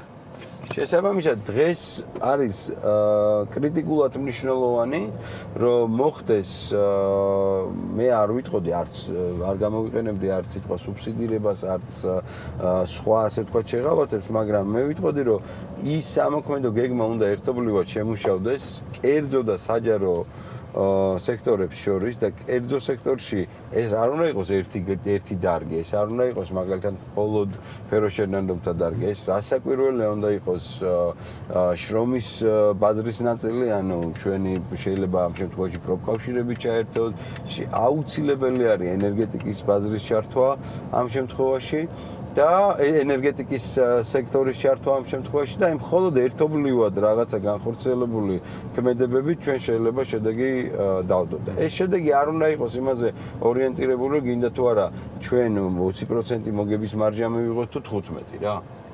თუ 25. აქ არის საუბარი, რომ კრიზისის დროს ჩვენ აუცილებლად უნდა შევინარჩუნოთ მდგრადობა იმისათვის, რომ პოსტკრიზისულ პერიოდში ძალიან სწრაფად მოვახდინოთ რეაბილიტაცია და შესაბამისი ბაზრების უკან დაბრუნება და გაფართოება და მე მეც გეტყვით რომ კრიზისულ პერიოდში ალბათ ყველაზე უფრო ადვილია ბაზარზე შეღწევა.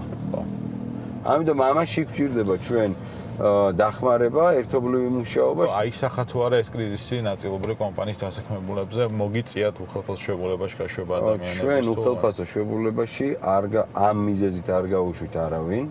იყო მოგეხსენებათ დაახლოებით მარტის თვეში იყო, თებერვლის თვეში იყო გარკვეული შეუთანხმებლობა ადგილობრივ მოსახლეობასთან, ზუსტად ამ პანდემიის დროს და პანდემიის პირობებში.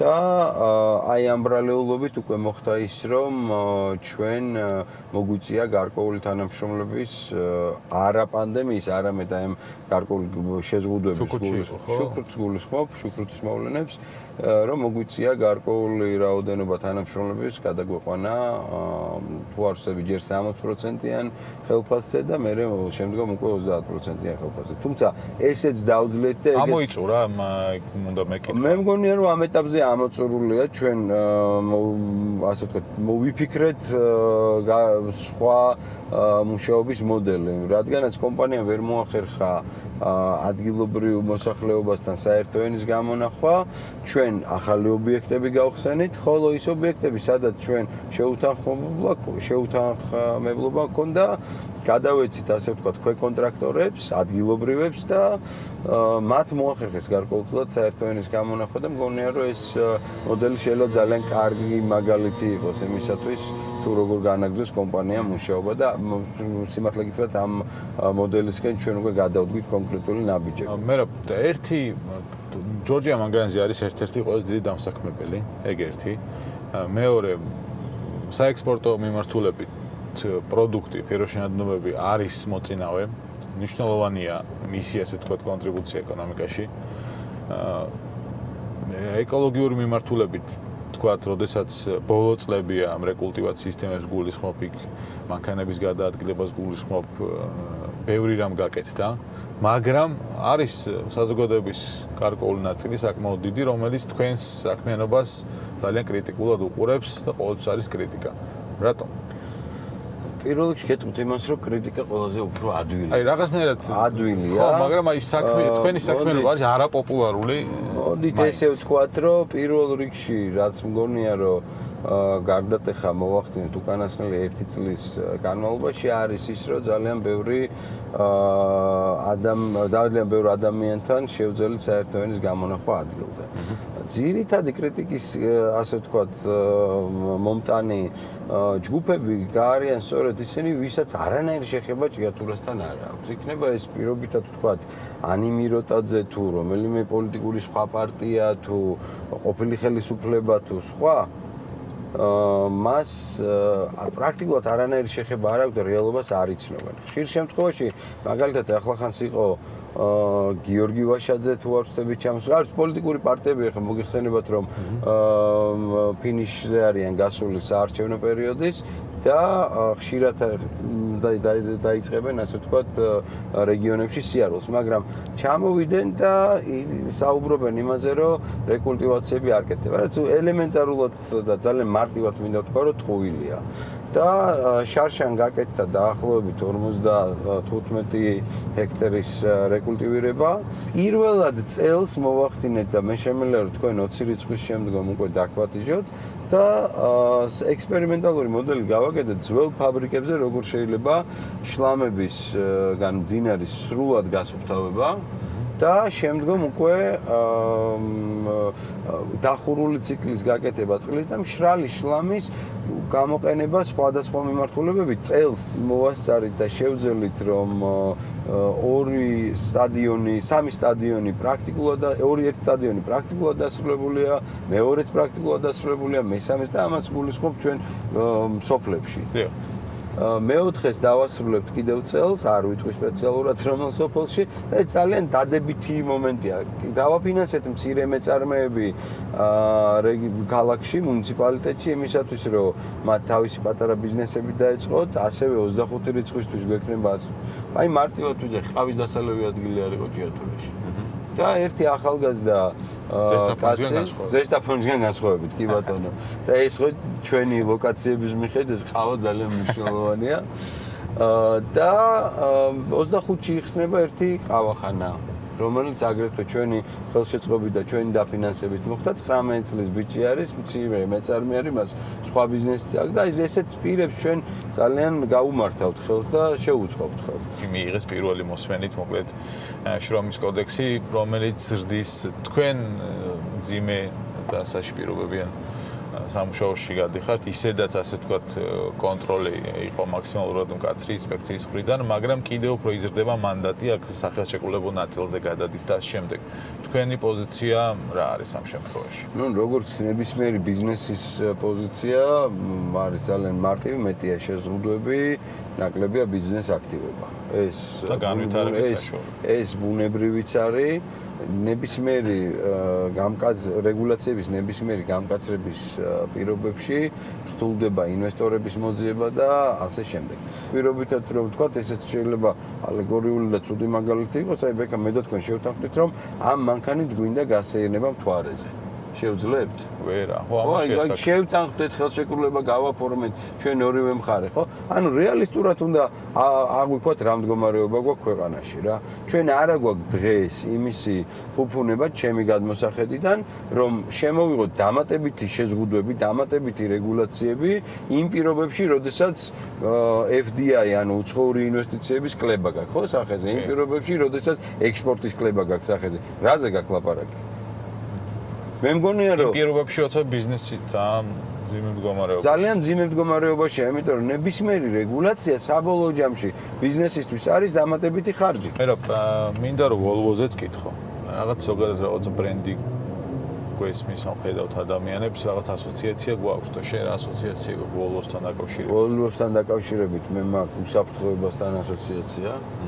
მე სამი შვილი მყავს და ყველაზე პატარა წლინახევრის და ჩვენი სანამ მანქანაში ჩავდივართ სატელეფონო საუბარი რო ქონდა, გითხარით კიდევაც რომ სულ მაინტერესებდა, არასოდეს არ მყოლია, სულ მაინტერესებდა როგორი არის და აი ამ გზავრობამ ნამდვილად დამარწმუნა რომ უსაფრთხო მანქანაა.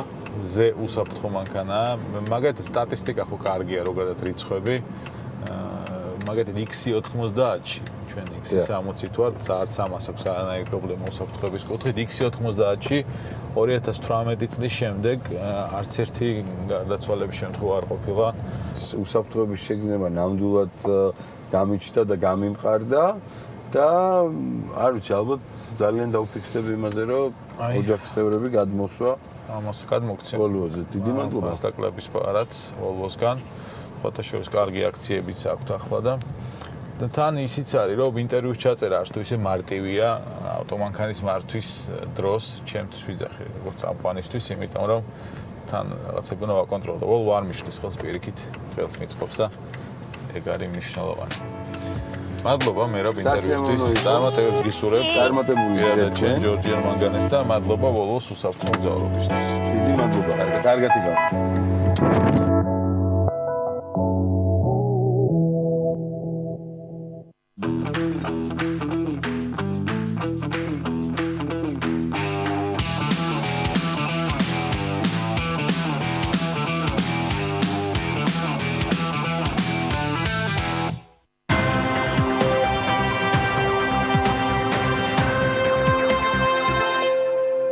საქართველოს ენერგეტიკის და წყალმომარაგების მარეგულირებელმა ეროვნულმა კომისიამ გამანაწილებელი სისტემის ოპერატორის განცალკევების წესები დაამტკიცა, რომლის მიხედვითაც წესები ვრცელდება ელექტროენერგეტიკისა და ბუნებრივი გაზის სექტორებში მოქმედ ოპერატორებზე და გამანაწილებელი სისტემის ოპერატორების განცალკევების მოთხოვნასთან შესაბამის კონტროლს სწორედ CEMEC განახორციელებს. სამშობლოში დაბრუნებული მოქალაქეების რეინტეგრაცია 9 მილიონით დაფინანსდება დევნილთა ეკომიგრანტთა და საარსებო წყაროებით უზრუნველყოფის სააგენტომ დაბრუნებულ მიგრანტთა სარეინტეგრაციო დახმარების სახელმწიფო პროგრამა დაიწყო. შიდა ტურიზმის ხელშეწყობის კამპანიის იმოგზაურე საქართველოსთვის ფარგლებში განსაკუთრებული პრიორიტეტი ეკოტურისტულ მიმართულებებს მიენიჭება, ამბობს პრემიერი და დაცულ ტერიტორიებზე ტურისტული ნაკადების სტიმულირებისათვის დავალებებს გასცემს.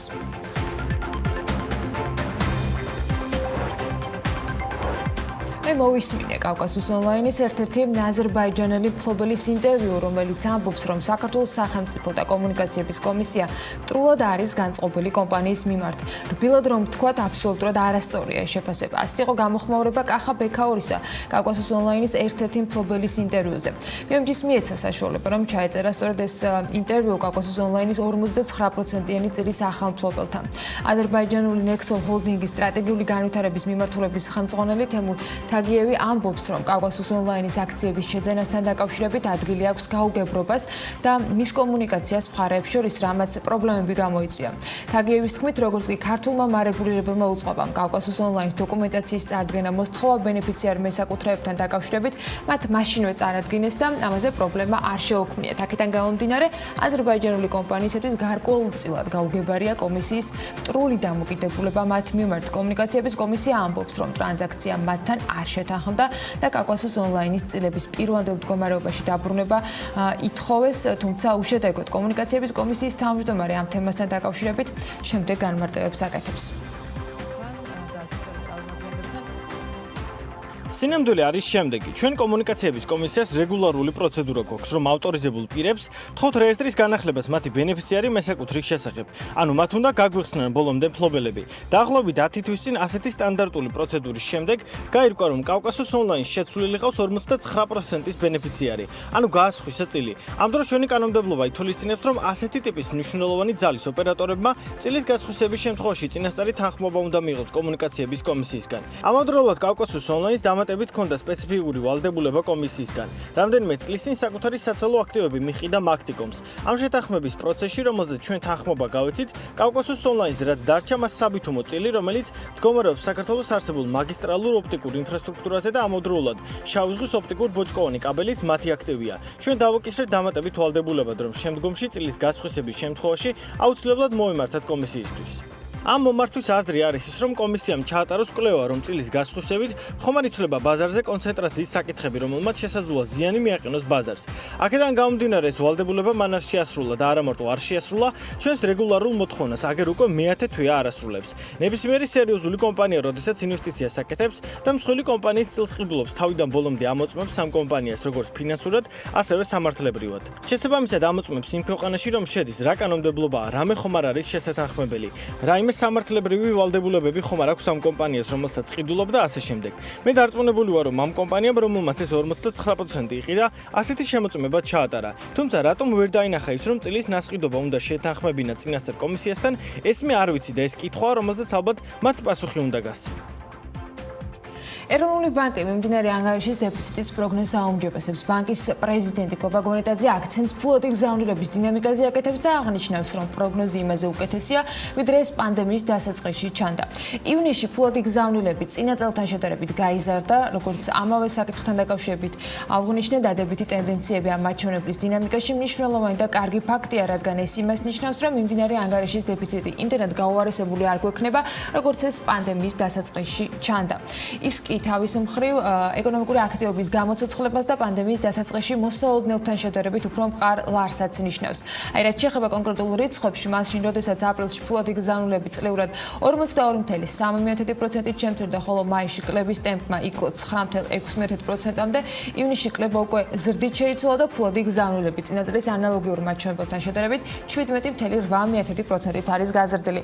განსაკუთრებით აღსანიშნავია ევროკავშირის ქვეყნებიდან გადმორიცხვების მატება წერს გოგონეტაძე სოციალურ ქსელში. სების განახლებულ სტატისტიკას საერთაშორისო გადმორიცხვებთან დაკავშირებით ყურადღება გუშინ პრემიერმაც დაუთმოდა, თქვა, რომ ტურიზმის სექტორის მიღმა პოზიტიური ნიშნები გამოჩნდა. გარკვეული პოზიტიური ნიშნები ჩვენს ეკონომიკაში უკვე გამოჩნდა და ტურისტულ სექტორის მიღმა აქტივობები აშკარად არის გაზრდილი. ისევე როგორც ფინანსურ სექტორში მაჩვენებლებიც არის საკმაოდ პოზიტიური, საგაცხადო შემოსავლების თვალსაზრისით, მიმდინარე ანგარიშის ბალანსის თვალსაზრისით, ეს ყველაფერი არის მხოლოდ და მხოლოდ იმის შედეგი, რომ ჩვენ ქვეყანამ ჩვენს მოქალაქეებთან ერთად მოვახერხებთ და დღესაც ვახერხებთ ვირუსის ეფექტურ მართვას. ტურიზმს რაც შეეხება და სექტორის წუხილებს, რომელიც აქციის ფორმითაც დაფიქსირდა მიმდინარე კვირაში, განმარტებების მიღება იმ მოთხოვნებზე, რაც პროტესტის მონაწილეებს ჰქონდათ სახელმწიფო კანცელარიაში, ჩვენ კანცელარიაში ვცადეთ. რეგულარული ფრენების დაწყების თუ მთავრობის მხრიდან ლიმიტირებული ავიარეისების დანიშვნასთან დაკავშირებით, ეკონომიკის მინისტრი ამბობს, რომ იქნება იმდენი ფრენა, რამდენი ვიზიტორის მიღებასაც უსაფრთხოების წესების დაცვით ქვეყანა შეძლებს.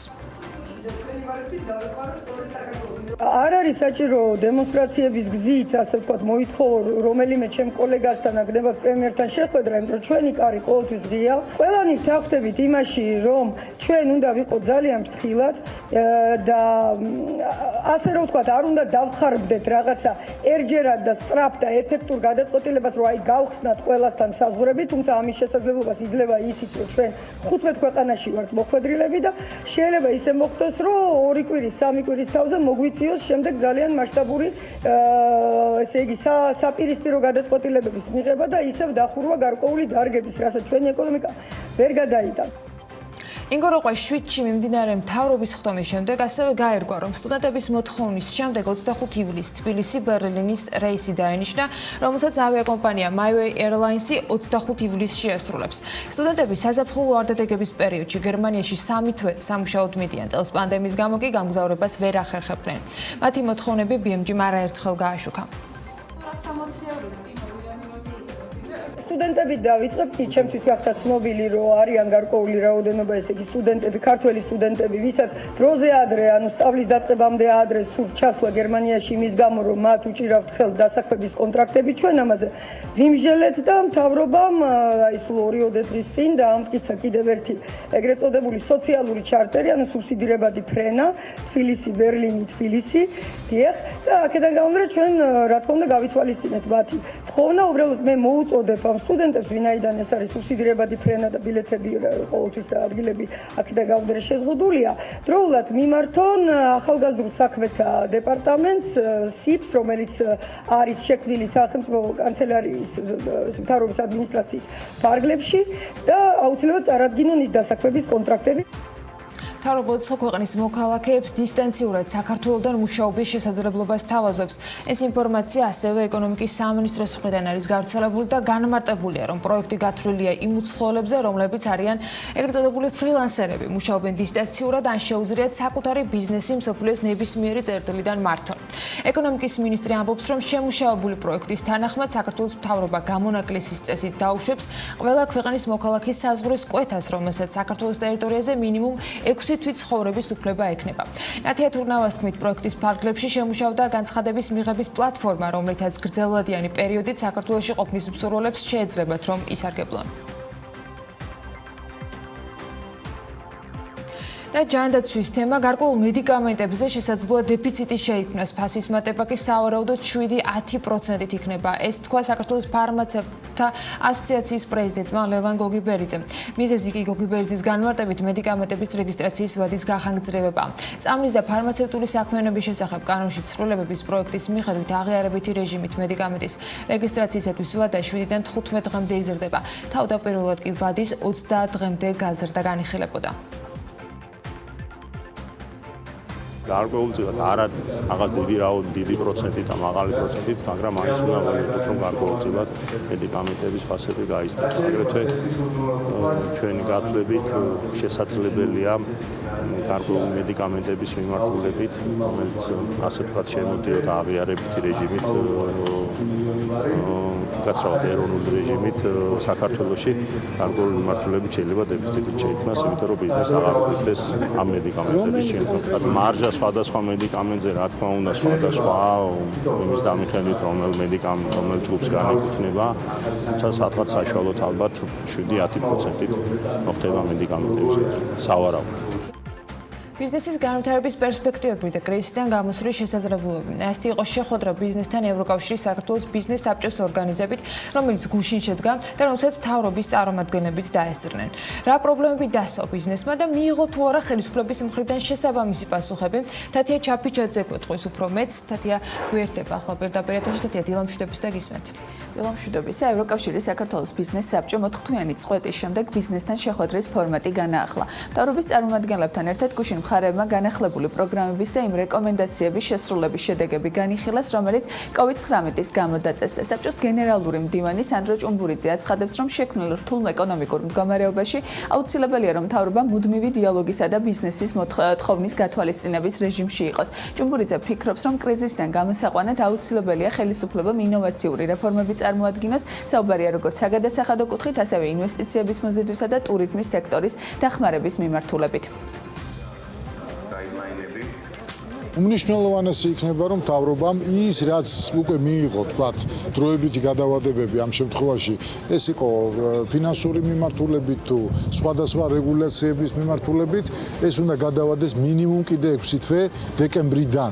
ნახეთ როგორ არის ჩვენ ყველაზე მძიმე დარტყმას და შედეგს ეკონომიკა მიიღებს სწორედ დეკემბრის პერიოდისთვის, წლის ბოლოსთვის. ესმის რომ ეს ბიუჯეტისთვის მარტივი არ არის, იქნება მძიმე, მაგრამ პირდაპირ გეტყვით, თუ ჩვენ დავკარგავთ მცირე და საშუალო ბიზნესის განვითარების პერსპექტივას, ჩათვალეთ, რომ ჩვენ დავკარგავთ ყველა ეკონომიკურ წინსვლის ბერკეტს და პერსპექტივას.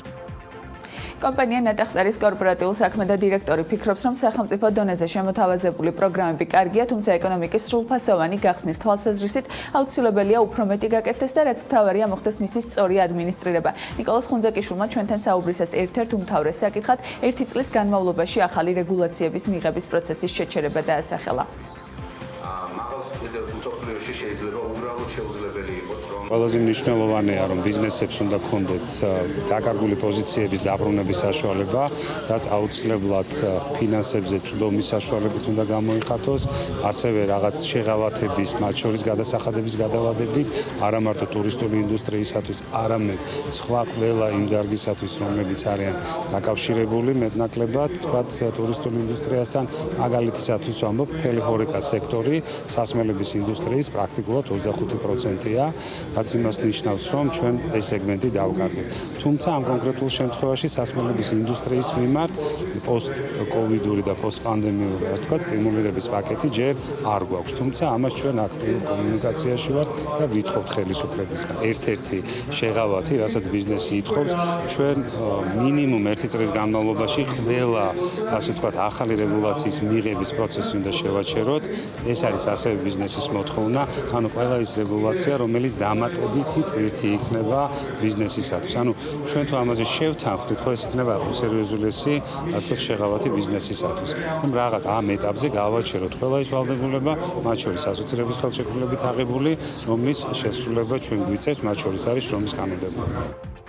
კოორდინირებული და ინტენსიური თანამშრომლობის მნიშვნელობაზე ისაუბრა ჰუალინგის თავისუფალი ინდუსტრიული ზონის აღმასრულებელმა დირექტორმა სასონი ბლაძის შეფასებით, ბიზნესი უპრეცედენტო და უნიკალურად კრიზისულ მდგომარეობაში იმყოფება, საიდან გამოსვლაც მხოლოდ ურთიერთ თანამშრომლობის შედეგად მიიღწევა. ნიბლაძემ ისაუბრა მათ ინიციატივაზეც, კერძოდ ის მზად არის თიში არსებული შენობა ნაგებობები და არსებული ინფრასტრუქტურა დაინტერესებულ მეწარმე სუბიექტებს არაკომერციული პირობებით შესთავაზოს იმისათვის, რომ მათ მცირე კაპიტალური დანახარჯების ფონზე განახორციელონ სხვადასხვა პროექტები. ესეთი ტიპის პერიოდში მუშაობა, გამოცდილება არ აქვს ბიზნესს, არ აქვს სახელმწიფოს და შესაბამისად შეთანხმებულ მოქმედებებს, კოორდინაციას ინტენსიურ ძალიან დიდი მნიშვნელობა აქვს.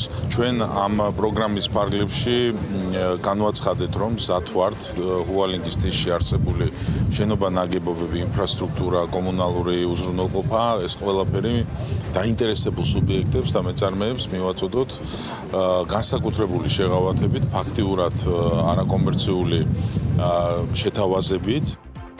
შეხვედრას ესწრებოდა სასტუმრო ბიზნესის და ასევე დეველოპერული სექტორის წარმომადგენლები. სასტუმროების შემთხვევაში ცხადია მთავარი კითხვები ეხებოდა ავიამიმოსვლის აღდგენას და ტურისტული ნაკადების შემოდინებას ქვეყანაში. სხვადასხვა სექტორის მხრიდან დასახელდა ლოჯისტიკური მიმართულებით შექმნილი სირთულეები და დახმარება მთავრობას სწორედ ამ მიმართულებით ეთხოვა. ხაცები ნამდვილად გაკეთა საშაღავეთა პერიოდები ძალიან პლუსი იყო. პრობლემა არის ის, რომ იქიდან გამომდინარე, რომ შიდა სეგმენტი და შიდა ბაზარი ნაკლებად გადამხდელ უნარიანია, ვიდრე ვთქვათ, არაქართული საზღვარგარეთიდან შემოსული ტურისტი. ფასები აქტიურად დაეცა სასტუმროების თვალსაზრისით. საუბრობ, გარდა ამისა, რეგულაციებიდან გამომდინარე, გაიზარდა ხარჯები, იმიტომ რომ მთელი რიგი სავალდებულო პროცედურები გახდა საჭირო. ძალიან მნიშვნელოვანია ის ამბავი, რამდენად სწრაფად და ეფექტურად აღდგება მიმოსვლა სხვადასხვა ქვეყნებს შორის. პანდემიის დროს ძალიან სერიოზული პრობლემა შეიქმნა ლოჯისტიკური მხარის მიმართულებით, იმიტომ რომ იქიდან გამომდინარე, რომ მთლიანობაში მოხდა ზოგიერთი სახელმწიფოების მიერ ფაქტიურად დამუხრუჭება თავისი პროდუქციის გატანის სხვა ქვეყნების მიმართ, აგრეთვე პანდემიასთან დაკავშირებით მოხდა ლოჯისტიკური გაძვირებები, იქიდან გამომდინარე, რომ თვითონ ტრანსპორტის მემანქანები და მძღოლები ხვდებიან გარკვეულ კარანტინებში, შესაბამისად ამან გაზარდა ფასები და საჭიროა ახლებურად მიუდგეთ ამ დერეფნებს. ჩვენ სექტორზე ძირითად გავლენას ახდენს, ასე ვთქვათ, ფრენების შეზღუდვა და სატრანსპორტო მიმოსვლას რაც შეეხება, ეს არის ორკვირიანი კარანტინი, რომელიც მძღოლებს და სახმელეთო გადაზიდვების შესრულების დროს საკმაოდ დიდ პრობლემებთან დაკავშირებით აყენებს ჩვენ სექტორს. დაგვეხმარებოდა უცილებლად კიდევ ერთხელ შეზღუდვები მიმოსვლასთან დაკავშირებით, რაც არის თუ მოიხსნება და ეს საკარანტინო რეჟიმი. შეხვედრას როგორც აღინიშნა, ესწრებოდა მთავრობის წარმომადგენლებიც, ეკონომიკის მინისტრის მოადგილემ გენადი არველაძე მედიასთან ზოგადი კომენტარი გააკეთა და განაცხადა, რომ სოფლიოში არსებული კრიზისის ფონზე საქართველოს წარმატებით აგრძელებს ეკონომიკის გახსნას და ბიზნესისთვის სტიმულირების პაკეტების შეთავაზებას. საქართველო განაგრძობს აქტივობებს ეკონომიკის გახსნას და ამ აქტივობებთან ერთად ჩვენ უკვე გვაქვს დადებითი ნიშნები ეკონომიკური აქტივობების მიმართულებით, სხვადასხვა მიმართულებით. როგორც იცით, ჩვენ გვაქვს სხვადასხვა სტიმულირების პაკეტი და მოიცავს ის 4 სხვადასხვა სფეროს, სადაც ჩვენ ვხედავთ, რომ აუცილებელი იყოს სტიმულირება მოგვეხდინა ეკონომიკის ამ სფეროებისთვის და ეს პროგრამები უკვე ჩაშვებულია. ევროკავშირის საქართველოს ბიზნეს საბჭოს ორგანიზებით მსგავსი ფორმატის შეხვედრა ნოემბერშიც დაანონსდა. მადლობა თეთია, საინტერესო მიმოხილვისთვის და იმ კომენტარებისთვის, რომელიც ბიზნესისგან ისმოდა, დეტალებს უკვე წაიკითხავთ ჩვენს ვებგვერდზე pm.lg.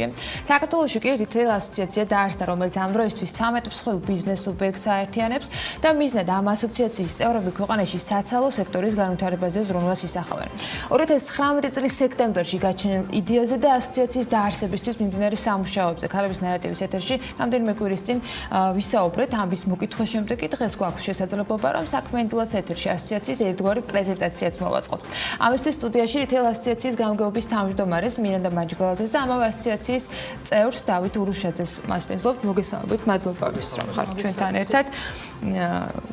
კი, ბახსენე რა არის მიზანი, მაგრამ მოდი დავიწყოთ თავად ამ ასოციაციის მიზნებით, მისი დაარსების იდეის, ვთქვათ, გარემოებები რამ გააჩინა. ფაქტი არის, რომ მსჯელობა დაწყებული არის რამდენიმე თვით ადრე, მაგრამ დღეს გვაქვს შესაძლებლობა, რომ უფრო მეტი უთხრათ მაყურებლებს. საიდან მოდის იდეა და რას ეფუძნება ის? მოგესალმებით, პირველ რიგში მივესალმებით თქვენს მაყურებელს, რა თქმა უნდა. დიახ, იდეა გაჩნდა 2019 წლის სექტემბერში, როგორც თქვენ აღნიშნეთ, თუმცა საერთო გამოწვევებმა, რომელიც COVID-19-ის დროს წარმოჩინდა ჩვენი სექტორის წინაშე და მოგეხსენებათ, სწრაფად იცვლებოდა რეგულაციები, კანონები, წესები, აქ უკვე იყო გამოჩენილი საერთო ნება კოლაბორაციის და ურთიერთთანამშრომლობის იმისთვის, რომ საქმე წაგვემართა ისე, რომ ხალხს პროდუქტი არ გამალეოდა თაროებიდან. შესაბამისად, შეუთანხმებელი ეს წარმოუდგენელი იყო. სწორედ ამან განაპირობა და დააჩქარა ის პროცესი, რომ ჩვენ საერთო გამოწვევები, საინთო ინტერესები და ურთიერთთანამშრომლობა ძალიან მნიშვნელოვანი უკვე გაჩნდა ყველასთვის და აქ აღარ იყო უკვე კონკურენციის თემა, რომ დაუშვათ ერთმანეთის კონკურენციები ვიყავით პირდაპირ კონკურენტები. რა თქმა უნდა, ეგ რჩება, თუმცა ძალიან ბევრი გამოწვევა, ძალიან ბევრი არსებული სიტუაციიდან გამომდინარე, ძალიან ბევრი საერთო გაჩნდა და შესაბამისად ამან ყველაფერმა დააჩქარა ჩვენი ურთიერთთანამშრომლობა, რაც მინდა აღვნიშნო, რომ ძალიან წარმატებით წარიმართა. ვინაიდან ეს არის 13 ბიზნეს სუბიექტი, ეს არის ორგანიზებული ბაზრის 13 ბიზნეს სუბიექტი, რომელიც გაერთიანდა ერთ ორგანიზაციაში.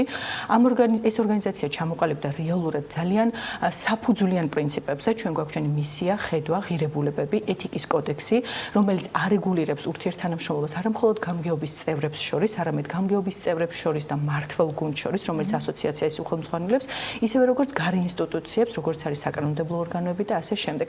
ჩვენი მისია რეალურად ეს 13 წევრი კომპანია ორგანიზებული ბაზრის ქსელური მაღაზიები, რომელიც მთელი საქართველოს მასშტაბით 1500-ზე მეტი მაღაზიით არის წარმოდგენილი, გავაერთიანოთ ერთი იდეის ქვეშ, სადაც თქვენ მოგეხსენებათ ასოცირების ხელშეკრულების თანახმად ძალიან ბევრი კანონპროექტი შემოდის საქართველოში, რასაც მივესალმებით და ჩვენი როლი ზუსტად არის ის, რომ ეს ბაზარი გავავითაროთ ისე, რომ მაქსიმალურად დაუმახლოვდეთ დასავლურ პრინციპებს. თუმცა მხოლოდ კანონის გადმოღება, კანონპროექტების შემუშავება ამას რა თქმა უნდა ვერ დაეხმარება და ზუსტად აქ ჩვენი აქტიური ჩართულობა არის იმისთვის საჭირო, რომ კონკრეტული ნაბიჯები, ქმედითი ნაბიჯები გადავდგათ, რომ მაქსიმალურად სწრაფად, ეფექტიანად დაუახლოვდეთ ამ დასავლურ პრინციპებს. ვიდრე კონკრეტიკაზე გადავალთ და დარწმუნებული რომ იქნება რამდენიმე მიმართულება, რომელზეც მუშაობას გეგმოთ და მოგიწევთ ამ ასოციაციის წევრებს.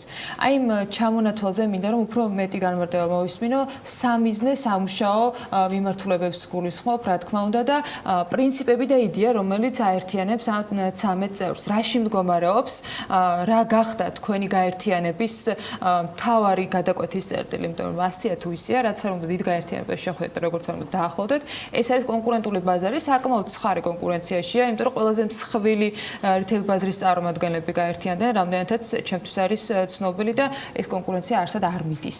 ანუ რეალურად პირიქით შეიძლება მომავალში კიდევ უფრო გაიზარდოს ყველა იმ ეტაპზე, რომელიც თქვათ იგივე საკანონმდებლო ცვლილებების დონეზე ჩნდება. რა არის მთავარი კვეთის წერტილი? პირველ რიგში უნდა აღინიშნოს ის, რომ ყველა სექტორი, ბიზნეს სექტორი არის ინდივიდუალური, გარკვეული სპეციფიკები გააჩნია და აქედან გამომდინარე, როდესაც ხდება კონკრეტულ კანონპროექტებზე მუშაობა, ამ სპეციფიკების გათვალისწინება აუცილებელია იმისთვის, რომ კანონმა იმუშაოს ეფექტურად. მეორე არის ის, რომ არსებობს ძალიან ბევრი სოციალური პროექტი, მაგალითად აღნიშნავდი ერთ-ერთ უმთავრეს, რომელზეც ჩვენ ვიწყებთ მუშაობას, ეს არის ნარჩენების მართვის პროექტი. რთულია გააკეთო მარტომ აუცილებელია თვითონ სექტორის თანადგომა. ანუ ეს არის ორგანიზაცია, რომელიც აძლევს თავის წევრებს საშუალებას, რომ ერთმანეთში გაცვალონ ინფორმაცია და იმოქმედონ ერთი კონკრეტული მიზნისთვის, რომლის მიზანი არის უპირველეს ყოვლისა საბოლოო ჯამში ჩვენი ზრუნვის საგანი არის ჩვენი მომხმარებლები და საბოლოო ჯამში თვითონ სექტორი. ანუ ჩვენ გვინდა რომ სექტორი განვითარდეს სწორად მინიმალური ხარვეზებით და შესაბამისად უზრუნველყოთ ეფექტურობა როგორც მონაწილე კომპანიების, ასევე ზოგადად მთლიანი სექტორის. რაც მათ შორის ამ კანონების შემქმნელებისთვისაც უნდა იყოს უფრო მოქნილი, იმისათვის რომ ერთიანი ხედვის და ერთ ან რამდენიმე თქვა საკომუნიკაციო პირთან მოხდეს რიგ საკითხებზე მსჯელობა. აი რა იქნება დღეს ნომერ პირველი საკითხი, რაც ამ ასოციაციის უკვე დაარსების შემდეგ თქვენს დღის წესრიგში დგას როგორც ყველაზე აქტუალური. ნარჩენების მართვა ახსენეთ და რა მიმართულებით გეგმავთ ამ ნაწილში თქვათ კომუნიკაცია საზოგადოებასთან, მთავრობასთან, კანონის შემოქმედებთან, ის ვინც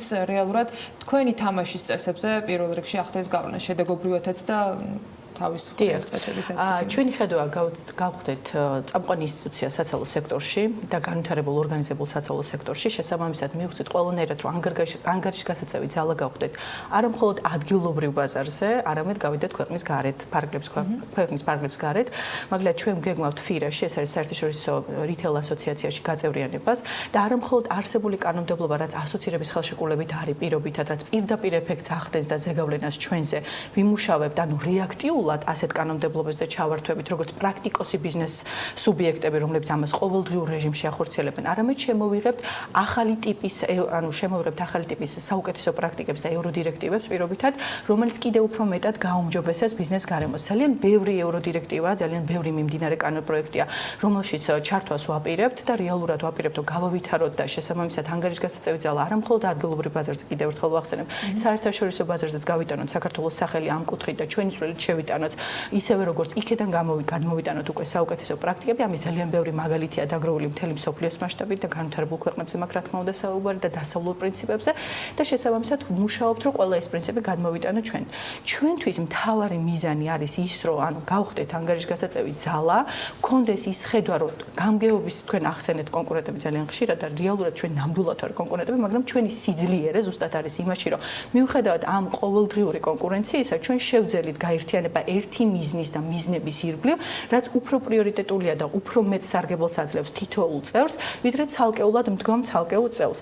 შესაბამისად, ამ იდეის ჩვენი ესე რომ ვთქვათ, ურთიერთთანაშრომლობა დამყარებულია გამჭვირვალეობაზე, მიუკერძოებლობაზე და უწყვეტ განვითარების პრინციპებზე. ეს არის ძალიან მნიშვნელოვანი, რომ თითოეული წევრი ამ ასოციაციაში შემავალი თითოეული წევრი უფრო მეტად განვითარდეს და უფრო მეტად წინ წაიწიოს. ამიტომ არა მხოლოდ საკანონმდებლო მიმართულებით ვიქნებით აქტიურები და შევიტანთ წვლილს არა მხოლოდ საერთო სარგებლისთვის პირობითად, რომელიც მთლიანად წევრი კომპანიების იქნება, არამედ მთლიანად სექტორის განვითარებისთვის ქვეყანაში, ასევე გეგმავთ აქტიურად ადგილობრივი მეწარმეების, სტარტაპერების ხელშეწყობას. თქვენ მოგიხსენებათ, რომ შეიძლება აწარმოო პროდუქცია, გქონდეს ძალიან კარგი პროდუქცია მოთხოვნადი, მაგრამ თუ არხი ეფექტურად ვერ გამოიყენე, მიიტანო ის მომხმარებლები ძალიან გაჭირდება, ხო, რეალურად ნებისმიერი სტარტაპერის და ახალი ბიზნეს წამოწყების სუბიექტის, ესე რომ ვთქვათ, გავითარება. ამიტომ მაქსიმალურად ვცდილობ და ჩავერთვებით პროცესებში, რაც ადგილობრივ მეწარმეებს, სტარტაპერებს მოუტანს უფრო მეტ სარგებელს და მისცემს გაყიდვის არხს, დამატებით გაყიდვით არხს, ჩვენი ქსელების წარმოდგენით, როგორც მოგეხსენებათ, 13 უმსხვილესი ბიზნეს სუბიექტია, შესაბამისად ეს ნამდვილად იქნება, ესე რომ ვთქვათ, გადადგმული ნარჩილი. ამაზე ეს კონკურენცია არ დასრულდება, მუდმივად იქნება კონკურენცია. ჯანსაღი კონკურენცია საერთო პრინციპების ერთობით. და ნახავთ ყველა იმ სიახლეს, რაც თქვენ დაანონსეთ, იმიტომ რომ ეს არ იქნება ერთჯერადი ან რაღაცა მსგავსი მხოლოდ ერთი ღონისძიების ფარგლებში. პრინციპი ამ ასოციაციის განვითარების. მისი კარი ახალი წევრებისათვის რამდენად ღია შეიძლება იყოს, რა ტიპის თქვათ კრიტერიუმით ხდება მასში გაერთიანება. აღნიშნეთ, რომ არის შიდაგანა წესი, გარკვეულ წესებზე შეთანხმება მოხდა. ფაქტია, რომ რამდენიმე თვე ამაზე მიდის მსჯელობა, მუშაობა, ფიქრი. აი, სადამდე მიხვედით, ვისთვის შეიძლება იყოს ეს ასოციაცია დღეს ღია? ანუ მიმდინარე ეტაპისთვის ასოციაცია არის წარმოდგენილი დაახლოებით ერთი ფორმატის და ერთი მიმართულების მქონე კომპანიებით.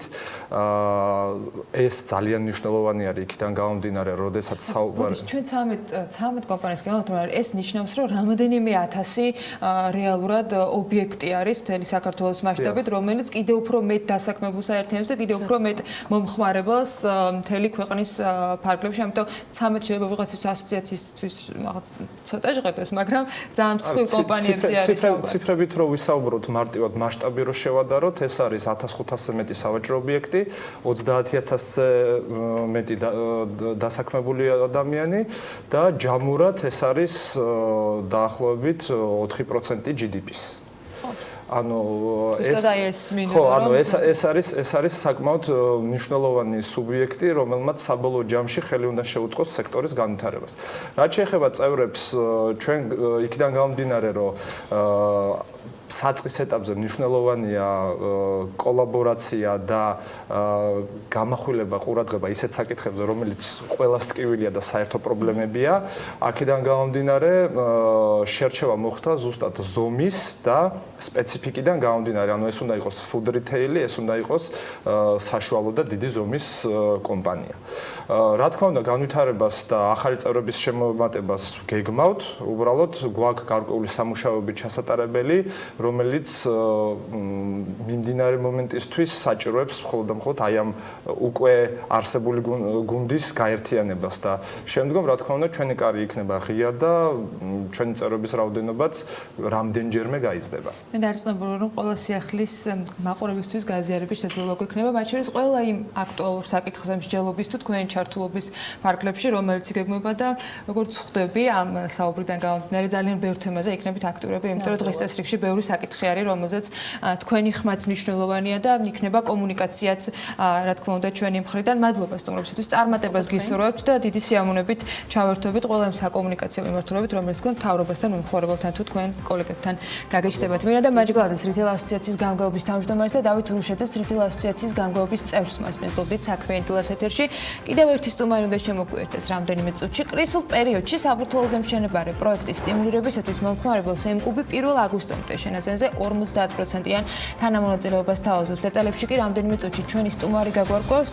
სალომე ლაზიშვილი ემკვადრატ დეველოპმენტის გაყიდვების განყოფილების უფროსი შემოგვიერთდება.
ემკუბი აქციებს ამატებს და კრიზისულ პერიოდში საბურთალოზე ძალიან მნიშვნელოვან და საინტერესო შეთავაზებებს უზიარებს მომხმარებელს.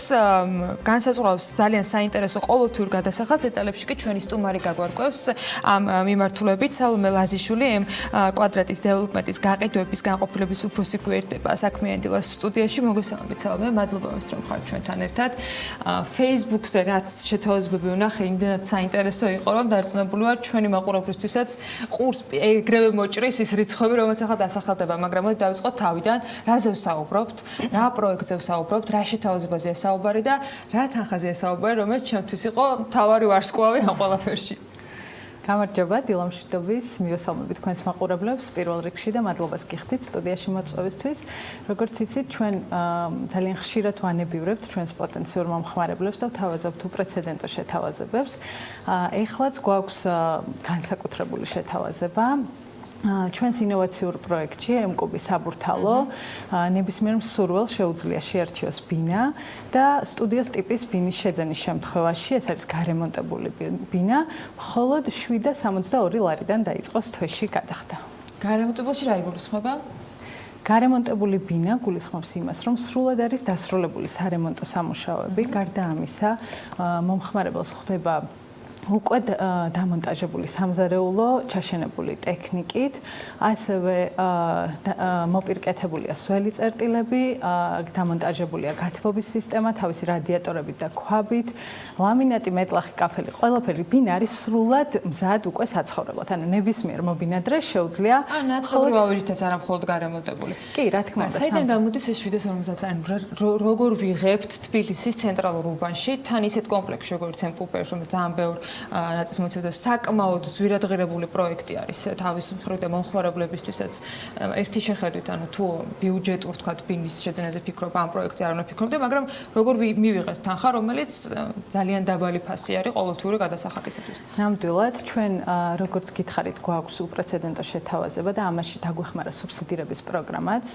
ძალიან სწორი და დროული ნაბიჯი იყო მთავრობის მხრიდან გადადგმული, რომ დეველოპერებს უძრავი ქონების ბაზარზე უფრო მეტი შესაძლებლობა მისცემოდა და ბუნებრივია ეს დაგვეხმარა ჩვენ იმისთვის, რომ ნებისმიერ მსურველს კიდევ უფრო გამარტივებული გადახდის პირობა შევთავაზოთ.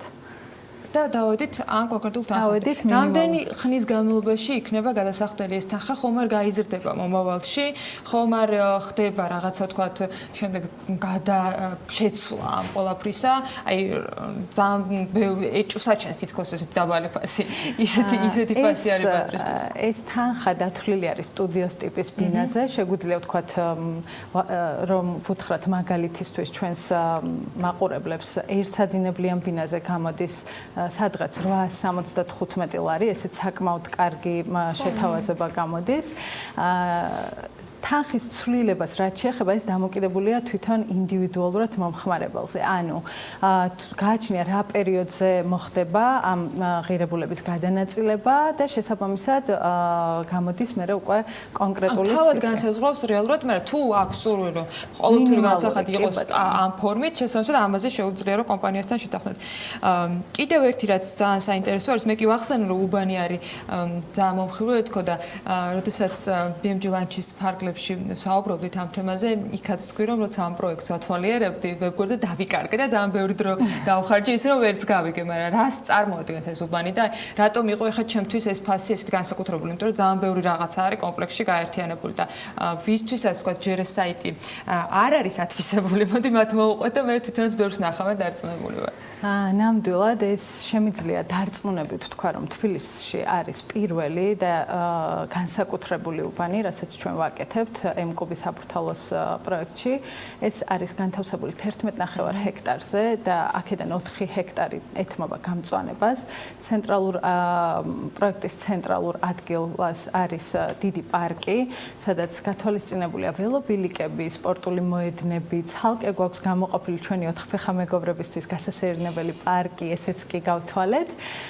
ასევე პროექტი მოიცავს საბავშვო გასართობ სივრცეებს, სტუმრების მისაღებ სივრცეებს, ანუ თუ პირობითად თქვენი ბინა არ არის იმ ფართის, რომ თქვენ მრავალრიცხოვანი სტუმრიანობა მოაწყოთ თქვენს პირად სივრცეში, შეგიძლიათ გამოიყენოთ სტუმრების მისაღების სივრცე. ასევე გვაქვს სამუშაო სივრცეები, ეგრეთ წოდებული coworking ზონები, გვაქვს დახურული აუზი ღია ტერასით, ასევე გვაქვს სპორტული დარბაზი, გვაქვს ბარბეკიუ ზონა, პლაზა და სხვადასხვა გასართობი ობიექტები. ნამდვილად შემიძლია დავადასტურო, რომ ბევრ საინტერესოს ნახავთ ჯერ მხოლოდ პროექტში, მაგრამ უკვე აშენებულ პროექტთან დაკავშირებითაც დარწმუნებული რომ ინტერესი იქნება მაღალი, მაგრამ არ შეიძლება რომ არ ვისაუბროთ იმ რეალობაზე, რომელიც გვაქვს დღეს ამ კრიზისული პერიოდიდან გამომდინარე სამშენებლო სექტორში. თქვენ კომპანიაში რა ხდება? კიდევ ერთხელ მინდა რომ გავაახლოთ ინფორმაცია, რამდენად არის ინტერესი და რა როლი აქვს სუბსიდიას. აღნიშნეთ წეგან რომ ძალიან დროული და მნიშვნელოვანი იყო, იმიტომ რომ მოგეცათ შესაძლებლობა რომ ერთის მხრივ მომხმარებელს შესთავაზოთ ისეთი პროდუქტი, რომელიც მათთვის იქნება სუპერ შეთავაზება, მაგრამ მეორეს მხრივ კომპანიისათვის რა ვითარება დგას დღეს? მინდა აღვნიშნო, რომ პანდემიის პერიოდშიც იმდენად მაღალი იყო ჩვენთან მოთხოვნა და აქტივობა, რომ ერთი წუთითაც გაყიდვები და მშენებლობაც მათ შორის არ გაჩერებულა.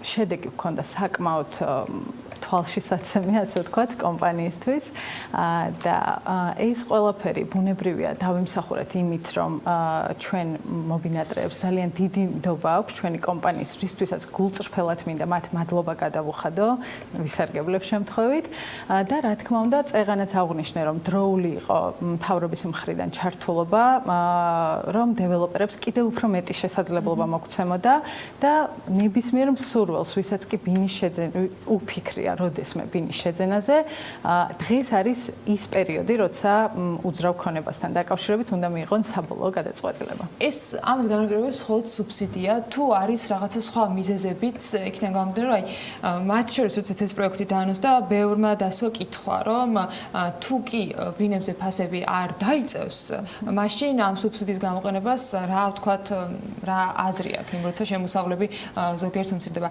გაიზარდა შემცირდა შენარჩუნდა იგივე დონეზე ბინების ფასები, საიდან ისევ იმას უბრუნდები, საიდან მოდის ის თანხა, რომელიც ყოველთურად ძალიან დაბალი არის მართლა. ბუნებრივია, ზაფხულის პერიოდი ზოგადად უძრავი ქონების ბაზარზე არ არის აქტიური, თუმცა აქედან გამომდინარე დეველოპერები იღებენ გადაწყვეტილებას, რომ სპეციალური შეთავაზებები გააკეთონ და რაღაც აქციები დაგეგმონ. ამას ემატება სუბსიდირების პროგრამა, რაც ძალიან მნიშვნელოვანია და ეს კიდევ უფრო მეტ შესაძლებლობას აძლევს ნებისმიერ მსურველს. რომ არჩიონ თავად ბინა და სულ რამდენიმე თვეში რეალურად მიიღონ ეტაპობრივად სხვადასხვა გააჩნია სად არჩევენ ბინას უკვე დასრულებული გარემონტებული და თითქმის შეცვლილი ბინები. ძალიან დიდი მადლობა, მე წარმატებას გისურვებ და ყველა ბინის შეძენის მსურველს კიდევ უფრო დიდ წარმატებას იმისთვის, რომ ამ არჩეულობის შესაძლებლობის გამოყენება მოახერხონ. და ბოლო კითხვა, როდემდე გაგრძელდება შეთავაზება, რომელზეც ახლა ვსაუბრობთ? ეს შეთავაზება გრძელდება 1 აგვისტომდე, ამიტომ დიდი დრო არ არის დარჩენილი და ყველას მოვუწოდებ, რომ დროულად მოგმართონ. აქტივობა ძალიან მაღალია და შევეცდებით მაქსიმალურად, რომ მათთვის სასურველი ბინები შევარჩევინოთ ნებისმიერ მობინადრეს. იქამდე აუცილებლად ესტუმროთ ამ პროექტის შესახებ მეტი ინფორმაციის გასაცნობა. ვებგვერდს მართლა ძალიან ბევრ საინტერესოს აღმოაჩენთ და არჩეულების შეთავაზების დეტალებსაც კიდევ უფრო ახლოს გაეცნობით. დანარჩენს წაიკითხავთ და მოისმენთ BMG-ს ვებგვერდზე, სალომე ლაზიშვილის სტუმრობას ცოტა ხანში შემოგთავაზებთ სოციალური ქსელებით, ემკვიდრად დეველოპმენტის გაყიდვების განყოფილების უფროს მასპინძლობთ საქმიანი დილას ეთერში. ახლა კი ცოტა ხანი გეიმერებს უნდა დაუთმოთ დრო 2022 წლისათვის დარგის შემოსავლების სხვადასხვა პროგნოზების თანახმად 196 მილიარდ დოლარს გადააჭერბებს. წელს ვიდეო თამაშების მოყვარულებისათვის განსაკუთრებული პერიოდია, რადგან ბაზარზე ახალი Xbox-ი და PlayStation-ი გამოჩნდება. Bloomberg-მა ბაზრის მიმოხილვას და მათი სტრატეგიის გარჩევას საკმაოდ ვრცელი სტატია მიუძღვნა, რომლის სატელევიზიო ვერსიასაც საქმიანი დილას მაყურებლებისათვის ახლა ლევან თაღიაშვილი შემოგთავაზებს. ლევან დილამშვიდობის და გისმენთ. ანა დილამშვიდობის მივესალმოთ ჩვენს მაყურებელს. რაც დრო გადის, იზრდება გეიმერების რაოდენობას და იმ კომპანიების შემოსავლებით, ვინც აქცენტს სწორედ ამ მიმართულებით აკეთებს. შესაბამისად, დამოკიდებულება, რომ ეს სფერო მხოლოდ გასართობად შეიძლება გამოიყენა და უბრალოდ დროის ფლანგოა, ფაქტია 2000-იანების დასაწყისში ჩარჩა. Bloomberg-მა თამაშების ბაზრის წლევანდელ პროგნოზებს საკმაოდ ვრცელი სტატია მიუძღვნა და ახსნა ის სტრატეგიები, რომელიც ყველაზე დიდ კონკურენტებს PlayStation-სა და Xbox-ს ექნებათ. მიუხედავად იმისა, რომ ძალიან ბევრი გიგანტი ეცადა ამ სფეროში რაიმე სიახლის შემოტანას, მაინც ეს ორი მოთამაშე რჩება ძირითად ლიდერად. Google-ი შარშანეცდა და საერთოდ გაექრო კონსოლების საჭიროება და პროექტის სტადია გაუშვა. Apple-ი თვეში $5 სხვადასხვა თამაშების ნაკრებს თავაზობს მომხმარებლებს და არც Amazon-ი აკლებს ძალისხმევას ამ მიმართულებით, თუმცა Xbox-ისა და PlayStation-ის მასშტაბებზე ვერც ერთი მათგანი ვერ იოცნებებს. შემოდგომაზე PlayStation 5 სიხილავს ფართო აუდიტორია, მის პირველ ვიდეოს უკვე 28 მილიონი ნახვა აქვს. Xbox X-ის ერთ-ერთ ვიდეო თამაშს Halo Infinite-ს კი Twitter-ზე 100,000 ლაიქი, ასე რომ მოლოდინები უკვე რიცხვებში შეგვიძლია გავზომოთ. მთავარი ამ ორი კომპანიის გაყიდვების სტრატეგია იქნება 2020 წელს. 2013 წლის შემდეგ Sony-მა 110 მილიონი კონსოლი გაყიდა, რადგან $100 უფრო იაფად იყიდებოდა Xbox One-ზე. სამაგეროდ ლიმიტირებული იყო მისი თამაშების პლატფორმები და ექსკლუზიური პროგრამების გამო გეიმერები იძულებულნი იყვნენ აუცილებლად PlayStation-ი შეეძინათ. როგორც ჩანს, იაპონური გიგანტი წელსაც ამ სტრატეგიას აირჩევს და ასე ეცდება შემოსავლების ზრდას. ფაქტია 2019 წელს მან ორჯერ უფრო მეტი კონსოლი გაყიდა, ვიდრე Microsoft-ის Xbox-მა. 2020-ში შეიძლება მშვენიერი შანსი იყოს Xbox-ისთვის, რადგან X სერიას გაცილებით უფრო ძლიერი ვიდეო კარტა და პროცესორი ექნება. კომპანიამ გასული 2 წელი დახარჯა ისეთი ლეგენდარული ვიდეო თამაშების შექმნაში, როგორიცაა ადამიანი ობობა და Uncharted, რაც მნიშვნელოვანი აქტივი იქნება მათთვის. წლის ბოლოსთვის 3-4 მილიონი ერთეული Xbox X-ის გაყიდვა დაგეგმილია. ახალ თამაშებს კი 2021 წელს უნდა ველოდოთ. რაც შეეხება Sony-ს და PlayStation 5-ს, სავარაუდოდ 10 მილიონი ერთეული გასხვისდება და თავის მხრივ ისეთ ვიდეო თამაშებს გამოუშვებს, როგორიცაა Assassin's Creed Valhalla, Marvel-ის შურისმაძიებლები და ასე შემდეგ. მოკლედ, Xbox-ი მეტ მომხმარებელს და PlayStation კი ექსკლუზივებზე იქნება მორგებული. ბოლოსში PlayStation 5-ის მახასიათებლებსაც შეგახსენებთ, რადგან ძალიან ბევრი ერთგული ფანი ყავს ამ კონსოლს საქართველოში. PS5 ვერტიკალურად დგას, თუმცა მისი მოთავსება თქვენი მაგეთის დიზაინის შესაბამისად ვერტიკალურადაცაა შესაძლებელი. მოწყობილობას წინ USB-A და USB-C პორტები აქვს. როგორც ვიცით, ბაზარზე PS5-ის ორი ვერსია გამოვა, 4K Blu-ray დისკის სამკითხველით და ციფრული მოდელი. სავარაუდოა, რომ მეორე მოდელი უფრო იაფი აღირება, რადგან ის დრაივის გარეშეა. კონტროლერს შაშენებული ექნება მიკროფონი, ასევე ტაქტილური, ანუ შეხებითი უკავშირი, ერთი ღილაკით გეიმპლეის გაზიარება და როგორც ბოლო ინფორმაციით ირკვევა, ხმოვანი ბრძანებების შესრულებაც არ იქნება მისთვის შეუძლებელი. ასე რომ, უდაოდ საინტერესო წელი იქნება ვიდეო თამაშების მოყვარულებისთვის, კომპანიები კი პანდემიის გამო ალბათ რამდენიმე პროცენტით გაზრდილ შემოსავლებს მიიღებენ. მე მაინც საქმიანად დროის გატარებას გისურვებთ, მიუხედავად ასეთი შეთავაზებისა, თამაშების მოყვარულებსაც კი. მადლობა ლევან მიმოხილვისთვის და საინტერესოებისათვის. საქმიანი დილას ეთერს კი სულ რამდენიმე წუთში უკვე ელენე კვანჯელაშვილი და მისი ანალიტიკას ბლოკი გააგრძელებენ. სალომე ცხვარიშვილთან ერთად ვისაუბრებთ იმ ყველაზე ხმაურიან განხილვაზე, რომელიც საკანონმდებლო ორგანოში ბოლო კვირა-ნახევრის განმავლობაში კომუნიკაციების კომისიის მხრიდან იყო შემოთავაზებული. ამ მიმართულებით ძალიან მალე რეკლამის შემდეგ გავაგრძელებთ საქმიანი დილას ეთერს.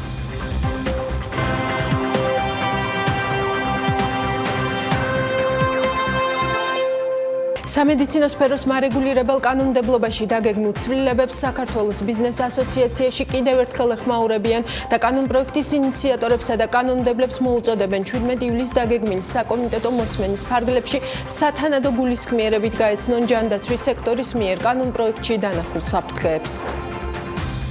TBC საირმის ტურიზმისა და გასტრონომიის აკადემიის სასტუმროს ოთახების მართვის პროგრამის მხარდამჭერი გახდა. მხარდაჭერის ფარგლებში 30 პროფესიონალი, მათ შორის TBC-ის პარტნიორი 10 სასტუმროს წარმომადგენელი გადამზადების 18 კვირიან პროგრამას გაივლის და სასტუმროების ოთახების მართვის მიმართულებით კვალიფიკაციას აიმაღლებს. პროგრამა შემუშავებულია მსოფლიოში ერთ-ერთი წამყვანი შვეიცარიული მასპინძლობის სკოლის SHL-ის მიერ და დარგის წამყვანი კომპანიების გაეროს მსოფლიო ტურიზმის ორგანიზაციისა და სხვა საერთაშორისო პარტნიორების მხარდაჭერით ხორციელდება. საქართველოს სატრანსპორტო დერეფანში გატარებული ტვირთების მოცულობა გაზრდილია. ამის შესახებ ეკონომიკის სამინისტროს მიერ გამოქვეყნებული მიმოხილვიდან ხდება ცნობილი. დოკუმენტის მიხედვით იანვარ-მაისის პერიოდში ქვეყანაში ჯამურად გადაზიდული ტვირთების მოცულობამ თითქმის 16 მილიონი ტონა შეადგინა, რაც 2019 წლის მაჩვენებლებს დაახლოებით 3%-ით აღემატება. 2020 წლის პირველ 5 თვეში საქართველოს უმსხვილესი პორტის ფოთის პორტის თვითბრუნვამ 3.400.000 ტონა შეადგინა. ეს მაჩვენებელი წინა წელთან შედარებით უცვლელია. სხვა პორტებში არსებული დატვირთვის მოცულობა კი გაზრდილია. გაზრდილი მგზავრთ ნაკადის მომსახურების მიზნით საქართველოს რკინიგზა 17 ივლისიდან თბილისი-ბათუმი თბილისის მიმართულებით დამატებით მატარებელს ნიშნავს. საქართველოს რკინიგზა მგზავრებს მოუწოდებს გაითვალისწინონ, რომ COVID-19-ის გავრცელების პრევენციისა და ჯანდაცვის ახალი რეგულაციების თანახმად მატარებლებში აკრძალულია პლედების დარიგება, დროებით გაუქმებულია საბორტო ჟურნალი და ბიბლიოთეკა. მგზავრები არ დაიშვებიან პირბადის გარეშე და მგზავრობის პროცესში მათ არ აქვთ პირბადის მოხსნის უფლება.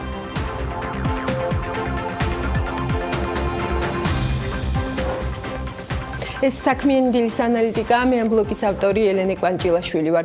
ბოლო პერიოდის მთავარი ბიზნეს თუ ეკონომიკური თემა უდავოდ იყო ელექტრონულ კომუნიკაციებზე კანონპროექტის განხილვები პარლამენტში, რომელმაც ისეთი ბიზნესმენებიც კი აალაპარაკა, რომელთა ხმები ძალიან დიდი ხანია გაგონილიც კი არ ჰქონდა. ყველაზე მთავარი პრობლემური საკითხი აღმოჩნდა ის ჩანაწერი, რომლის მიხედვითაც კომუნიკაციების კომისიას შესაძლებლობა ექნებოდა კომპანიებში სპეციალური მმართველი დაენიშნა საკმაოდ დიდი უფლებამოსილებებით, მათ შორის აუქციონის წესით წილებისა და აქციების გასხვისების უფლებითაც და ამ ნაბიჯით საკუთარი გადაწყვეტილებები აღესრულებინა. თავიდანვე ორი მთავარი კითხვა დაისვა, ხომ არ არის კანონპროექტში დაჩქარებული წესით მისაღები ცვლილებები მორგებული ერთ რომელიმე კონკრეტულ კომპანიაზე, რამაც შესაძლოა შემდეგ მთელ ინდუსტრიას მნიშვნელოვანი პრობლემები შეუქმნას და მეორე, რატომ არ მოხდა ამ ცვლილებებზე წინასწარი კომუნიკაცია ბიზნესთან. ყოველგვარი სპეკულაცია, რომელიც ამ კუთხით ბოლო რამდენიმე დღის მანძილზე მოვისმინე, რომ თითქოს ეს მაუწყებლობის კანონს ეხება, ან მაუწყებლებს, ან მედიას ეხება, ეს სრული სიცრუეა და არანაირად შეხებაში ეს ცვლილებები მათთან არ არის. კავკასიის ონლაინს ეხება რეალურად ეს ცვლილება დღეს. თადერთი კომპანია, რომელიც აქ მოცემულ მოთხოვნებს აკმაყოფილებს, რომელსაც გამოყენებულია გაფრთხილება 30000-იანი ჯარიმა, 90000-იანი ჯარიმა, 270000-იანი ჯარიმა ერთხელ და მეორე 270000-იანი ჯარიმა. გვითხრეს ის ამბავი, რომ ამისთანა კანონი გადის, ჩვენ აზე არა ვართ, შიგნით რა წერია კანონში, გამიგეთ, მთავრობამ რაღაცა მიიღო და ვერ მოგაწვით ვერაფერი, აი ასეთია სიტუაცია. პრობლემა, რომელიც არის გადასაწყვეტი. მართლა პრობლემა არის. ბოლომდე არ გვესმის არავის და რა არის, მაგრამ ჩანს რომ პრობლემაა. ჩვენ ახლა ვესვრით ამ პრობლემას რაღაც ძალიან დიდ ზარბაზანს. ძალიან სწრაფად, ესაა ძალიან საშიში.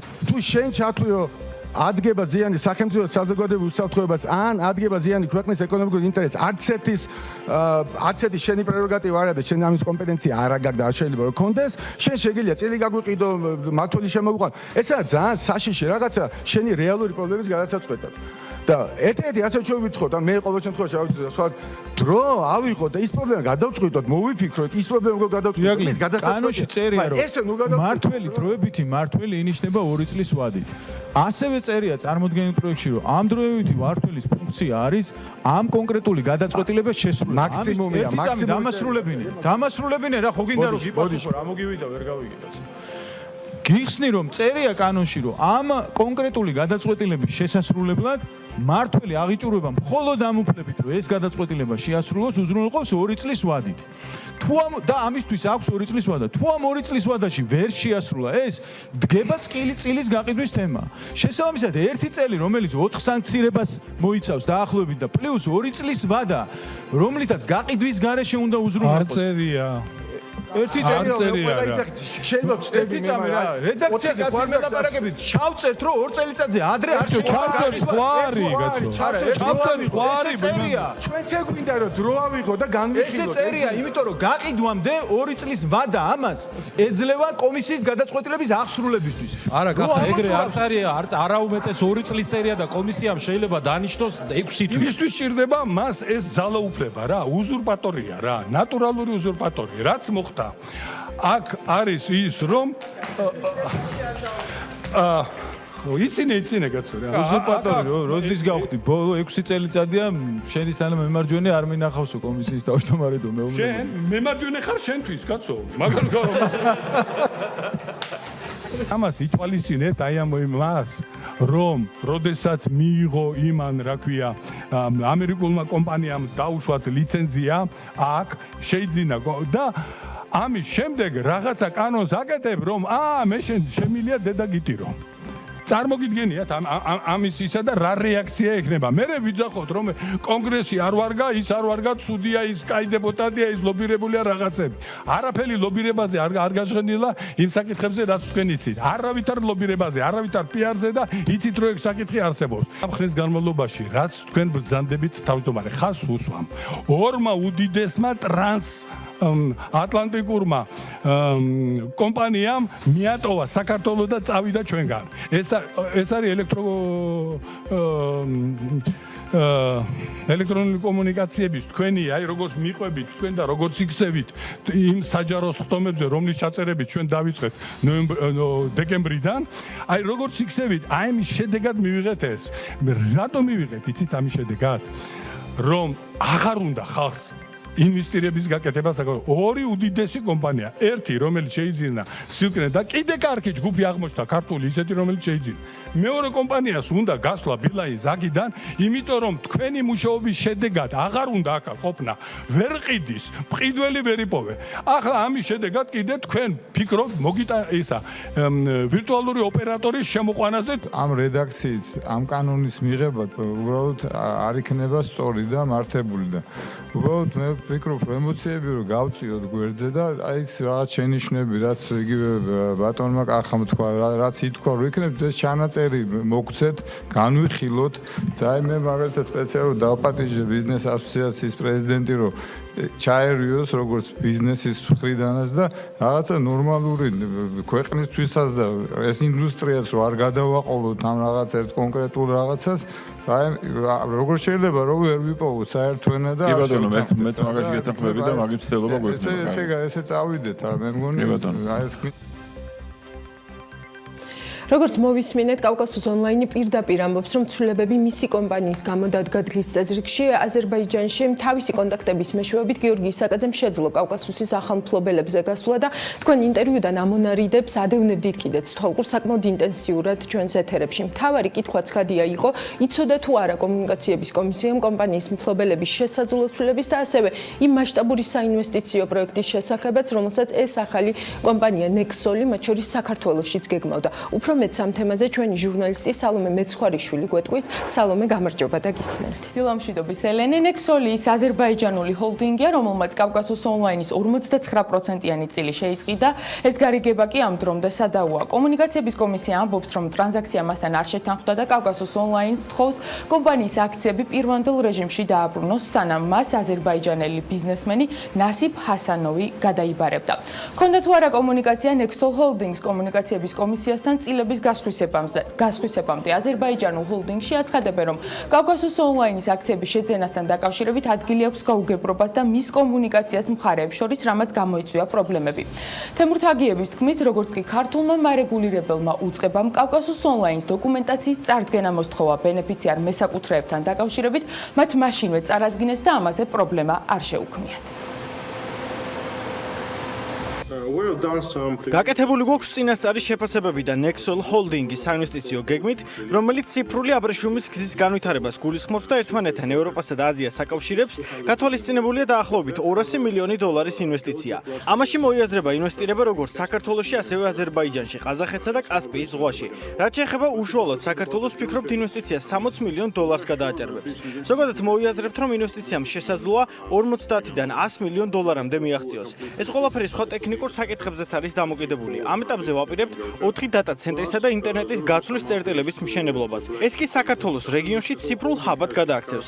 საუბარია კავკასიასა და ცენტრალურ აზიაზე. სალომე, სანამ განაგრძობ, თუ გვაქვს პასუხი კითხვაზე, რატომ შეიძინა Nexol-მა კავკასუსი? დიახ, აი ამ წუთში საუბრობდა სწორედ აზერბაიჯანული კომპანიის წარმომადგენელი. აზერბაიჯანულ კომპანიაში, რომელსაც სატელეკომუნიკაციო მიმართულებით საკმაოდ დიდი გამოცდილება აქვს, განმარტავენ, რომ საქართველოში საკმაოდ დიდი გეგმები აქვს და ეს ციფრული აბრეშუმის გზის პროექტის განხორციელებას უკავშირდება. 200 მილიონიანი პროექტი, რომლის ნაწილიც არის საქართველო. გულისხმობს ევროპიდან საქართველოს გავლით ისტორიული აბრეშუმის გზის პროექტის აღდგენას, ოღონდ ციფრული მიმართულებით. თუ პროექტი შედგა, საქართველოში საკმაოდ მსხვილი ინვესტიციის განხორციელებაა დაგეგმილი. ჯერა გარკვეული კომუნიკაცია იქნებოდა კავკასიის ონლაინის წინა მფლობელსა და კომუნიკაციების კომისიას შორის, მაგრამ ამაზე კომენტარის გაკეთება არ შემიძლია. ხანს გაუსვამ იმას, რომ ამ გარიგების დადებამდე ისეთი დიდი ჰოლდინგი, როგორც Nexol-ია, აუცილებლად განიხილავდა ამ გარიგებასთან დაკავშირებულ შესაძლო რისკებს.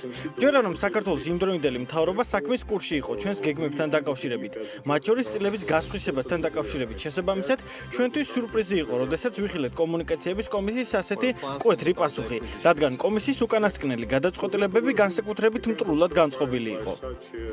სალომე, აბსოლუტურად გეთანხმები იმ შეფასებაში, რომ ინვესტიციის მოცულობა არის საკმაოდ მსხვილი, სადამდე შეიძლება მივიდეს ეს დაძაბულობა კავკასიასა და მარეგულირებელს შორის და თუ ჩანს დღეს აი ამის პერსპექტივა. ელენე, როგორც გითხარით, კომუნიკაციების კომისია თვეებია კავკასიის ონლაინის წილების პირვანდელ მდგომარეობაში დაბრუნებას თხოვს და თან უშედეგოდ ამასობაში კი კომპანიის 59%-იანი წილის ახალი მფლობელი საქართველოს საარბიტრაჟო დავით ემუქრება. ეს ინფორმაცია რამდენიმე კვირის წინ კომუნიკაციების კომისიამ Nexol Holding-ის იურისტებისგან მიიღო. კონკრეტულად რაზე აპირებს დავას Nexol Holding-ი, დეტალები ცნობილი ისევ არ არის, რამდენადაც კომუნიკაციების კომისია ამტკიცებს, რომ კავკასუსმა კანონი დაარღვია, როცა მათ აქციების გასხვისება არ შეუთანხმა. აპირებს თუ არა კიდევ სამართლებრივი გზით წასვლას აზერბაიჯანული ჰოლდინგი, ვნახოთ რას პასუხობენ კომპანიაში. ყველასთვის ცნობილია, რომ საერთაშორისო არბიტრაჟი საბოლოო გაჩერებაა. ჩვენმა იურიდიულმა მრჩევლებმა ოფიციალურად აცნობეს ქართულ მხარეს ჩვენი გეგმების შესახებ, რომ თუ ვერ ვიპოვით გადაწყვეტას, შემდეგი ნაბიჯი ეს იქნება. კიდევ ერთხელ ჩვენ მზად ვართ დიალოგისთვის, მაგრამ თუ ვერ მივახციეთ შეთანხმებას, არბიტრაჟის გზით წასვლა მოგვიწევს. მოკლედ, როგორ განვითარდება მოვლენები, ამას მომდევნო კვირები გვიჩვენებს, მაგრამ დიდი ალბათობით კავკასუს ონლაინში სპეციალური მმართველი დაინიშნება, რამდენადაც კანონპროექტი, რომელთაც კომუნიკაციების კომისიას ამის უფლება მიეცა, ორი მოსმენით უკვე დამტკიცებულია. თუმცა ისიც საკითხავია, რამდენად მოახერხებს სპეციალური მმართველი კავკასუს ონლაინის აქციების პირვანდელ რეჟიმში დაბრუნებას. დღეს თუ არის გენერალური დირექტორი პეტრე, რომელსაც აქვს ეს ვალდებულება შესასრულებელი, ხვალ თუ იქნება პავლე, არაფერი ამით არ იცვლება.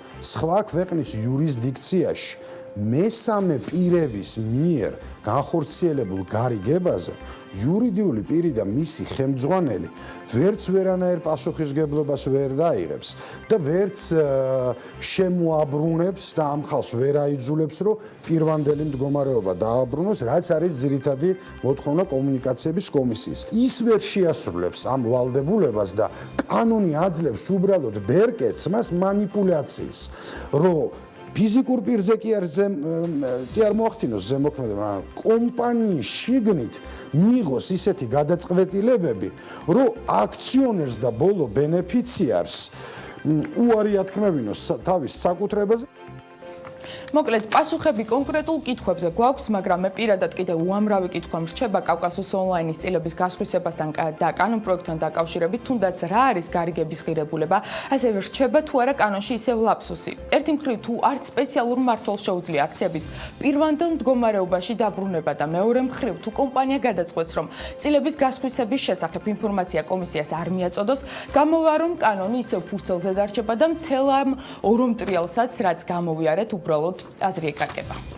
ამიტომ არის კარგი რეგულირების გავლენის წინასწარი შეფასება და მხოლოდ ამის შემდეგ საკანონმდებლო ცვლილებების ინიცირება. მართალია დადგენილება ჩვენ არ გვინახავს, მაგრამ ინდუსტრიამ 9 ივლისს გავრცელებულ განცხადებაში აღნიშნა, რომ საქართველოს მთავრობამ კომისიის დასაბუთებული მოთხოვნით და წარდგინებით მიიღო განკარგულება ნომერი 1102 კანონპროექტებთან დაკავშირებით რეგულირების ზეგავლენის შეფასების ჩატარების და კანონპროექტების საქართველოს საკანონმდებლო მაცნეს ვებგვერდზე გამოქვეყნების ვალდებულებებისგან გათავისუფლების შესახებ ფაქტი ის არის, რომ რია თუკის მაინც არსებობს ამ დრომდე არავისთვის ხელმისაწვდომი არ ყოფილა. დიდი მადლობა სალომეს და აქვე კიდევ ერთი რამ უნდა ვთქვათ, თეგიევის განცხადებებს გუშინ კომუნიკაციების კომისიის თავმჯდომარე კახა ბექაური პირადად გამოეხმაურა. მე მოვისმინე კავკასუს ონლაინის ერთ-ერთი აზერბაიჯანელი მფლობელის ინტერვიუ, რომელიც ამბობს, რომ საქართველოს სახელმწიფო და კომუნიკაციების კომისია მტრულად არის განწყობილი კომპანიის მიმართ. რბილად რომ ვთქვათ, აბსოლუტურად არასწორია ეს შეფასება, ასეთი იყო კახა ბექაურის პოზიცია. რა არის სინამდვილე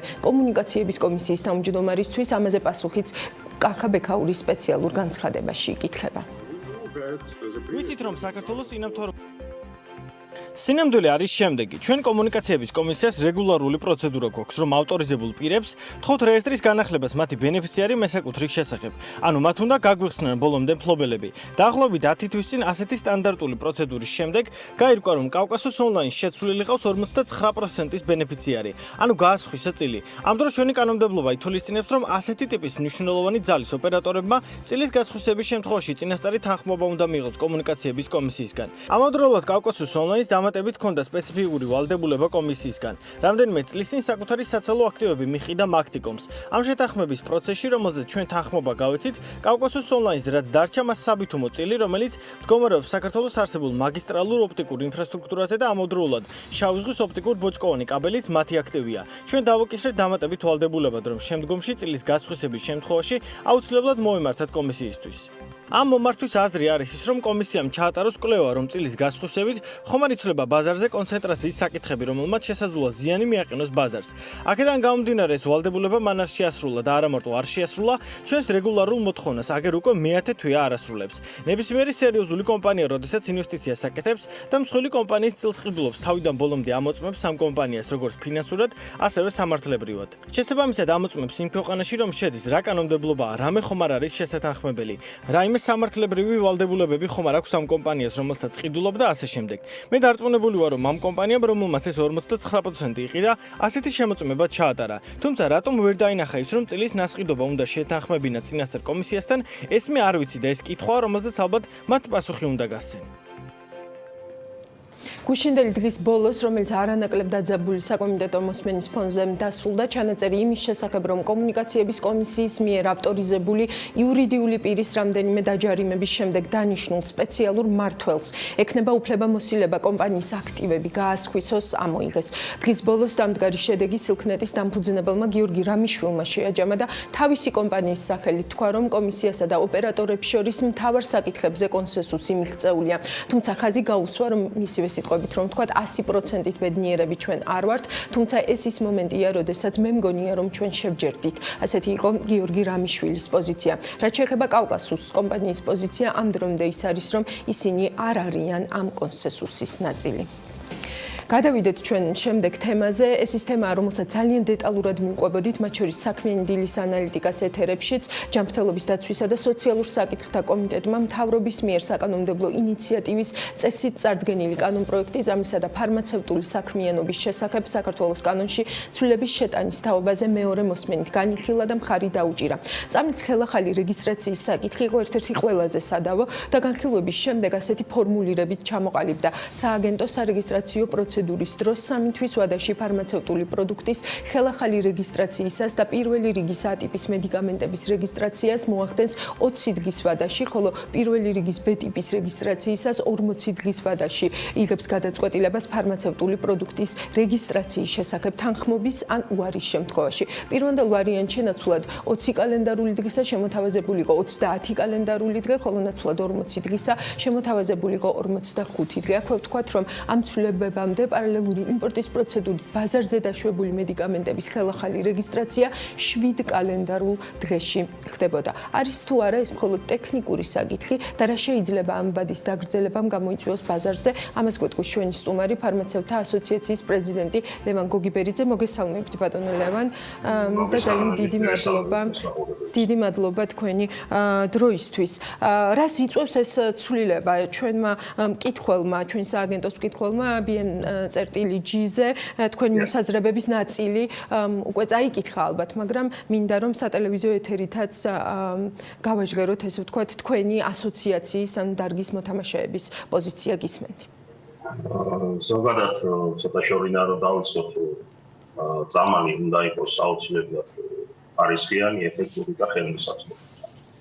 აქედან გამომდინარე მე მესმის მარეგულირების, რომელიც აცხადებს, რომ იმისთვის, რომ სრულად მოხდეს წარდგენილი დოკუმენტაციის შემოწმება, მას არ ყოფნიდა ის დრო, რომელიც აქამდე იყო კანონით განსაზღვრული და ითხოვა, ასე ვთქვათ, დროის გაზრდა.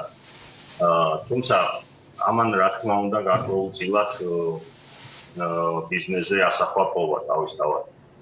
ზოგადად, როდესაც ქვეყანაში ზოგადად სოფლიოში არის ასეთი დაძაბული სიტუაცია, ასე ვთქვათ, ექსტრემალური სიტუაცია, პანდემია გამოცხადებული, როდესაც ველოდებით სოფლიო ჯანდაცვის მხრიდან არაერთხელ იყო დაჟდერებული, რომ ველოდებით რაღაც მეორე ტალღას ნებისმიერი ცვლილება, რომელიც შედის კანონმდებლობაში, გარკვეულწილად თუ ის უშუალოდ არ ემსახურება, ასე ვთქვათ, ამ პანდემიის საწინააღმდეგო მიმართულებას აქციებს, იწვევს გარკვეულ შეშფოთებას რაღაც მომავლისადმი, რაღაც ისეთ დამოკიდებულებას.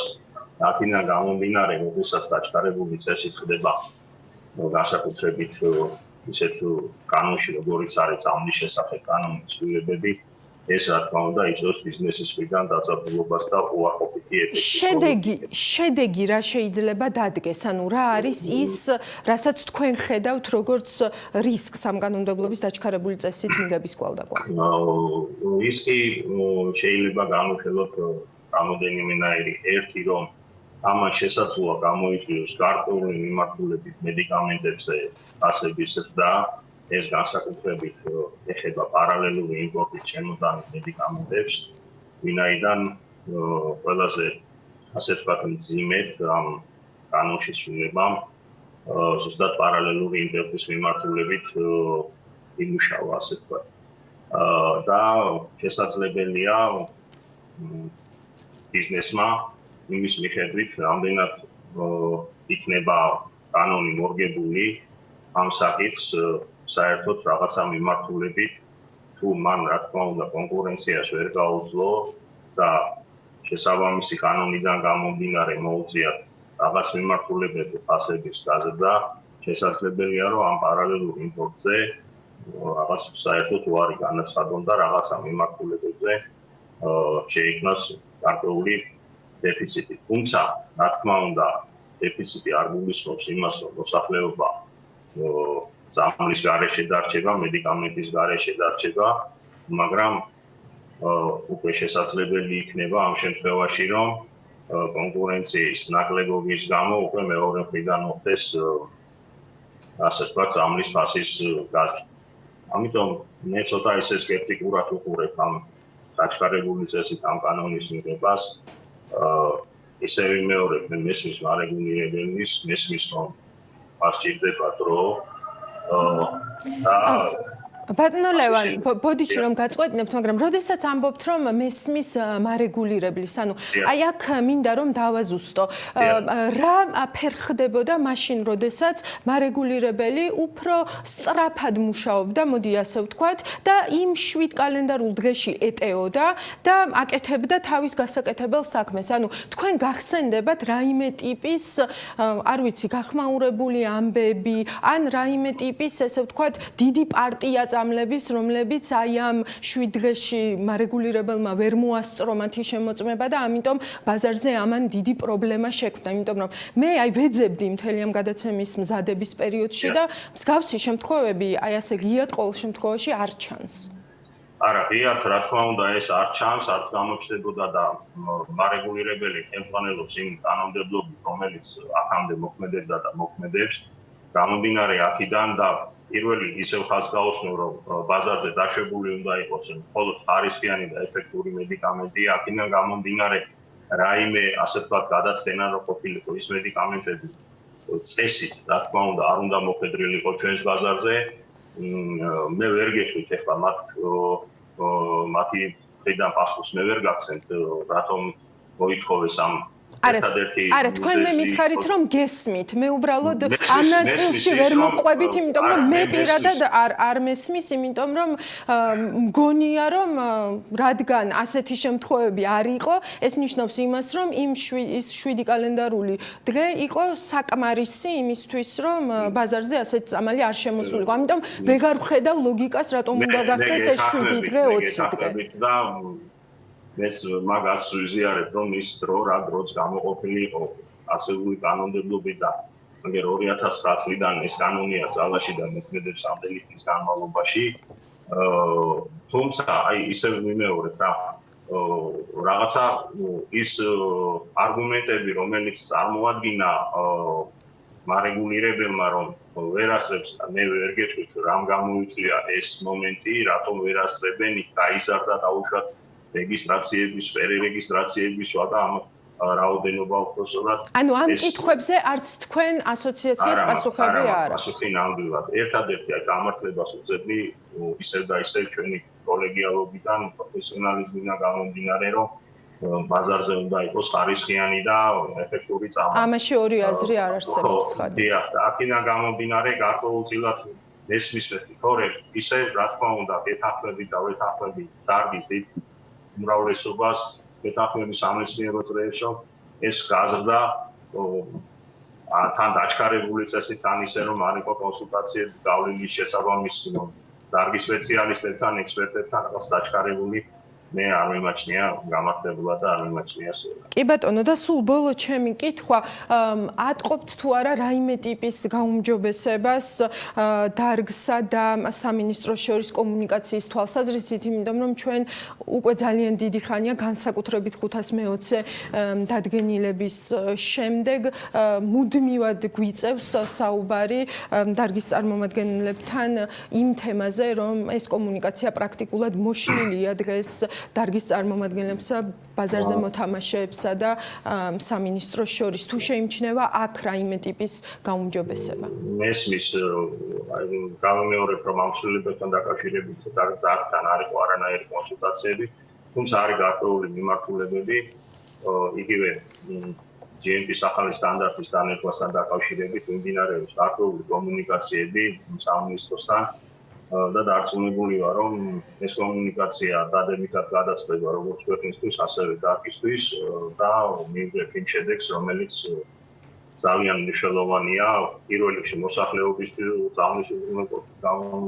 გამომდინარე და შემდეგ რა თქმა უნდა თვითონ დარგისთვის და ჩვენი წარმოებლებისთვის.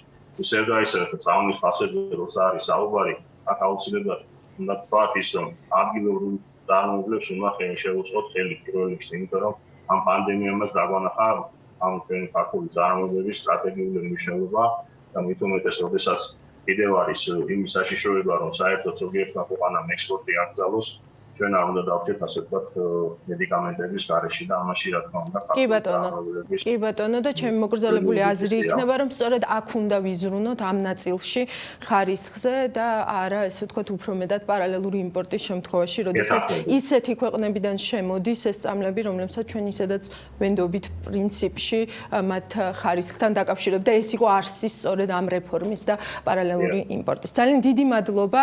ეს იყო ლევან გოგიბერიძე, ფარმაცევტთა ასოციაციის პრეზიდენტი. ჩვენ ამ თემას გავაგრძელებთ ანალიტიკაშიც. ახლა გველოდება რეკლამა და ამინდის პროგნოზი. სულ მალე ისევ ეთერში ვართ. ევროკავშირის საქართველოს ბიზნეს საბჭო გიორგი კაჭარავა იქნება ჩვენთან ერთად.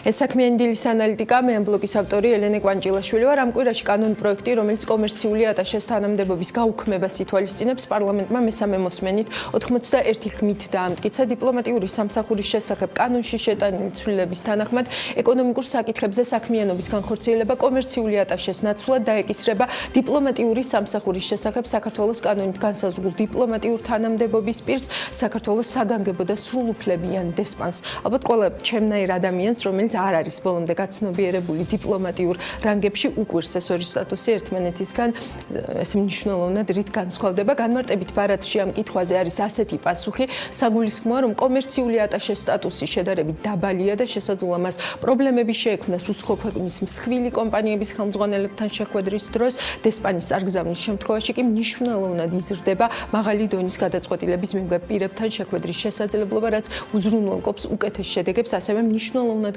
იზრდება მაღალი დონის შეკრებებში მონაწილეობისა და შესაბამისი კონტაქტების დამყარების, ასევე დაფარვის რეგიონში დაგეგმილ მაღალი დონის საერთაშორისო ღონისძიებებში მიწვევის შესაძლებლობა. აქვე შეგახსენებთ, რომ კომერციული ატაშეს ინსტიტუტი კანონის დონეზე 2016 წელს შემოვიდა. კომერციული ატაშე უნდა დანიშნულიყო საქართველოს ეკონომიკის მინისტრის მიერ. საგარეო საქმეთა მინისტრთან შეთანხმებით ინსტიტუტის ძირითადი მიზანი იყო უცხო სახელმწიფოში სავაჭრო ეკონომიკური ხასიათის ურთიერთობებში თავისი კომპეტენციის ფარგლებში წარმოედგინა ქვეყანა. შემდეგ კომერციული ატაშეების კონკურსი გიორგი კვირიკაშვილის პრემიერობის დროს მარტში გამოცხადდა, აპლიკანტების განცხადებებიც მიიღეს, თუმცა რეალურად ისე აღმოჩნდა, რომ ჩვენ ვერ გავიგეთ, ვინ მიიღო ამ კონკურსში მონაწილეობა და ვინ იყვნენ ეს აპლიკანტები და დღემდე არ ვიცით რა ეტაპზე არის საერთოდ ეს პროცესი. გიორგი კაჭარავა, ევროკავშირი საქართველოს ბიზნეს საბჭოს აღმასრულებელი დირექტორი არის ჩვენთან ერთად. მოგესალმებით გიორგი და დიდი მადლობა თქვენი დროისთვის. ყავს დესპანი ატაშეს ნაცვლად, რა იცვლება ამით ეს ერთი და ზოგადად ამ იდეას როგორ აფასებთ?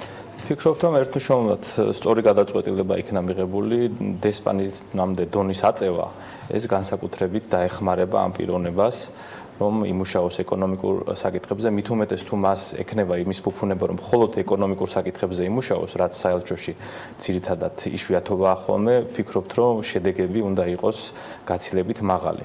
გარდა ამისა, უნდა აღვნიშნოთ, რომ მთლიანად სისტემამ უნდა იფუნქციონიროს ერთობლიობაში, ეს უნდა იყოს საგარეოს ხაზის გავლით და კოორდინირებული მუშაობა უნდა იყოს არა მარტო ეკონომიკის სამინისტროსთან, არამედ სხვა ეკონომიკური მიმართულების სამინისტროებთან, მათ შორის ჯანდაცვა, ინფრასტრუქტურა და ასე შემდეგ. იმ შემთხვევაში, თუ ეს პირი დესპანი არ იქნა კარგად მომარაგებული ქართული მხარის მიერ, მაშინ მას ნებისმიერ შემთხვევაში გაუჭირდება ინვესტიციების მოზიდვა და სავაჭრო ურთიერთობების განვითარება. მაგალითად, შეიძლება მას ზოგადი პრეზენტაციები წარადგინოს საქართველოს საინვესტიციო შესაძლებლობის შესახებ, თუმცა კონკრეტიკაზე როგორც კი მივა საქმე, იქ შეიძლება ინფორმაციული ვაკუუმი შეექმნას და ასეთ ამ შემთხვევაში მნიშვნელოვანია სწორი კოორდინაცია ამ საქმიანობების და ჩარევა, ესე ვთქვათ, თითოეულ შემთხვევასთან დაკავშირებით, რომ იყოს მაქსიმალური მხარდაჭერა, როგორც კი ინტერესი გამოჩნდება რომელიმე პოტენციური ინვესტორის. ანუ თქვენ სწორად თვლით, რომ ეს არ უნდა მოხდეს ეკონომიკის სამინისტროს ქოლგის ქვეშ არ უნდა იყოს ეს და უნდა იყოს საგარეო საქმეთა სამინისტროს ქოლგის ქვეშ, იმიტომ რომ თავიდან თითქოს ესე ვთქვათ არგუმენტაცია თუ რატომ გვჭირდებოდა საერთოდ კომერციული ატაშეები იყო ის, რომ ამ ადამიანებს უნდა ქონოდათ სწორედ ეს ინფორმაცია და ეს ინფორმაციული ვაკუუმი უნდა ამოევსოთ მათ შორის ალბათ კომპეტენციების ნაწილშიც. ვეთანხმები, რომ ზუსტად ეხა იქნა სწორი გადაწყვეტილება მიღებული, იმიტომ რომ დესპანმა, ეკონომიკურმა დესპანმა უნდა იმუშაოს ერთ გუნდად ზოგადად საელჩოში და უნდა დაექვემდებაროს ელჩს, ესე ვთქვათ, ზოგადი თანამშრომლობის საკითხებში, იმიტომ რომ ნებისმიერი შედეგი საელჩოში უნდა დაიდოს ერთობლივი ძალისხმევის შედეგად და ეს უნდა იყოს, რა თქმა უნდა, შესაბამის უწყებებთან კოორდინაციის შედეგად. ვფიქრობ, რომ ასეთ შემთხვევაში უკვე სწორ სტრუქტურასთან გვაქვს საქმე და კიდევ ერთხელ ვიმეორებ, თუ არ იქნა მაქსიმალური კოორდინაცია და მხარდაჭერა, მას გაუჭირდება შედეგების დადება, მხარდაჭერაში ასე უნდა იყოს შემდეგ პანდემიის მიხედვით თუ იქნება შესაძლებლობა, რომ განხორციელდეს მაღალი დონის ვიზიტები და ზუსტად ამ მაღალი დონის ვიზიტების დროს მოხდეს იმ იდენტიფიცირებულ სუბიექტებთან და პოტენციალურ პარტნიორებთან შეხვედრები უკვე პრემიერ-მინისტრის და ეკონომიკის მინისტრის დონეზე, რათა უკვე დეტალურად განიხილონ სხვა თანამშრომლობის პერსპექტივა. აი ეს კითხვა ბუნებრივად ჩნდება, ანუ აქამდე რას აკეთებდნენ, ხო? იმიტომ რომ რეალურად ეს ურთიერთობები არ არის მხოლოდ დიპლომატიური ურთიერთობები, ხო, მათ შორის ეკონომიკური ურთიერთობებიც შედის. შეიძლება ფუფუნების ნაწილში დაგეთანხმოთ, რომ ხშირად არ არის ფუფუნება, რომ კონცენტრირებულად ეკონომიკურ საკითხებზე, მაგრამ აი თქვენ რასაც უყურებთ და რასაც ჩვენ უყურებთ ინვესტიციების ნაწილში, FDI-ს რასაც უყურებთ ქვეყანაში, ხო, ანუ რიცხვები ბევრ რამეს ძალიან კარგად აჩვენებენ, ხო? ანუ რატომ ვერ ხერხდებოდა აქამდე ეს ყველაფერი და რა შეიცვლება თუ კი იდენტიფიცირებული ინდივიდი იარსებებს, ვისაც შემდგომ პასუხს მოთხოვთ ამაზე და როგორ უნდა მოთხოვოთ ეს პასუხი? მარტო დიახ, მას დიდი შესაძლებლობა ექნება, რომ რეალური საქმე და შედეგები დაიდოს, თუმცა კიდევ ერთხელ ვიმეორებ, თუ ამას არ მიყვა ჩვენთან ქვეყანაში არსებული საინვესტიციო მიმართულებებით გარკვეული გამოწვევები, რაც არსებობს, მაშინ გაუჭირდება. ეხლა მაგალითისათვის გუშინდელ შეხვედრაზე დიალოგი ბიზნესთან რო გაიმართა, ერთ-ერთი პრიორიტეტული მიმართულება არის და უნდა იყოს თავისუფალ ინდუსტრიულ ზონებში ინვესტიციების მოზიდვა.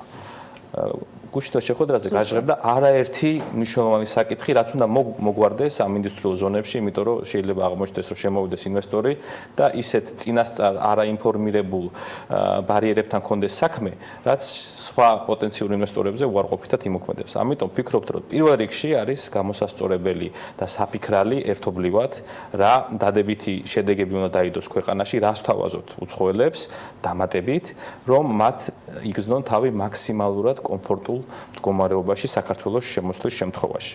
ეს იქნება ის ძლავრი იარაღი ამ დესპანების ხელში, რომლებიც რა თქმა უნდა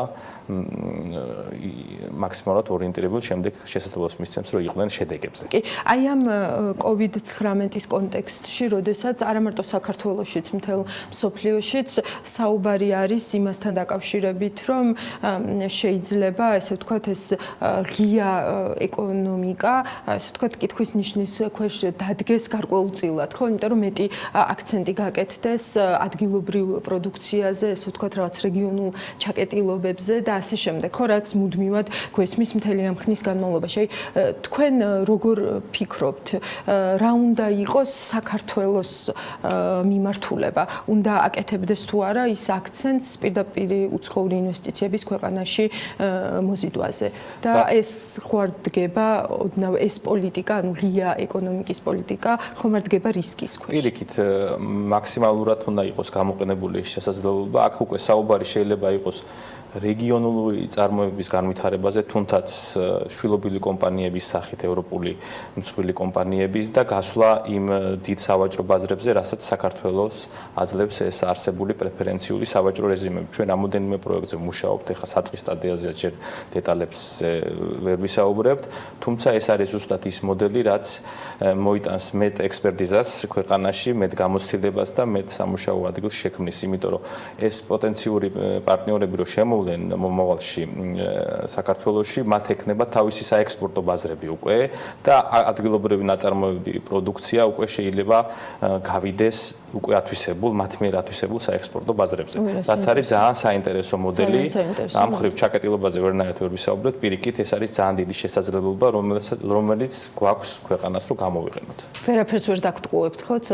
ცოტა მეტ სამთემასთან დაკავშირებით. სტადიაზე რამოდენიმე პროექტი და თუმცა მოდელი თავისთავად მართლა საინტერესოა, თუ კი ეს შედგება და ბარემ თქვათ, რა პირობები გჭირდებათ ამ ქვეყანაში იმისთვის, რომ ესე ვთქვათ, ეს მოდელი მართლა განახორციელოთ. მუდმივი დიალოგი მთავრობასთან, რაც გუშინ საინტერესო დიალოგი შედგა და თითოეული საკითხის ბოლომდე მიყოლა, არა მხოლოდ ისეთ დონეზე, რომ შეხვედრაზე დაისვა და მე მზაობა გამოითქვა, თითოეულ საკითხს უნდა მივყვეთ ბოლომდე.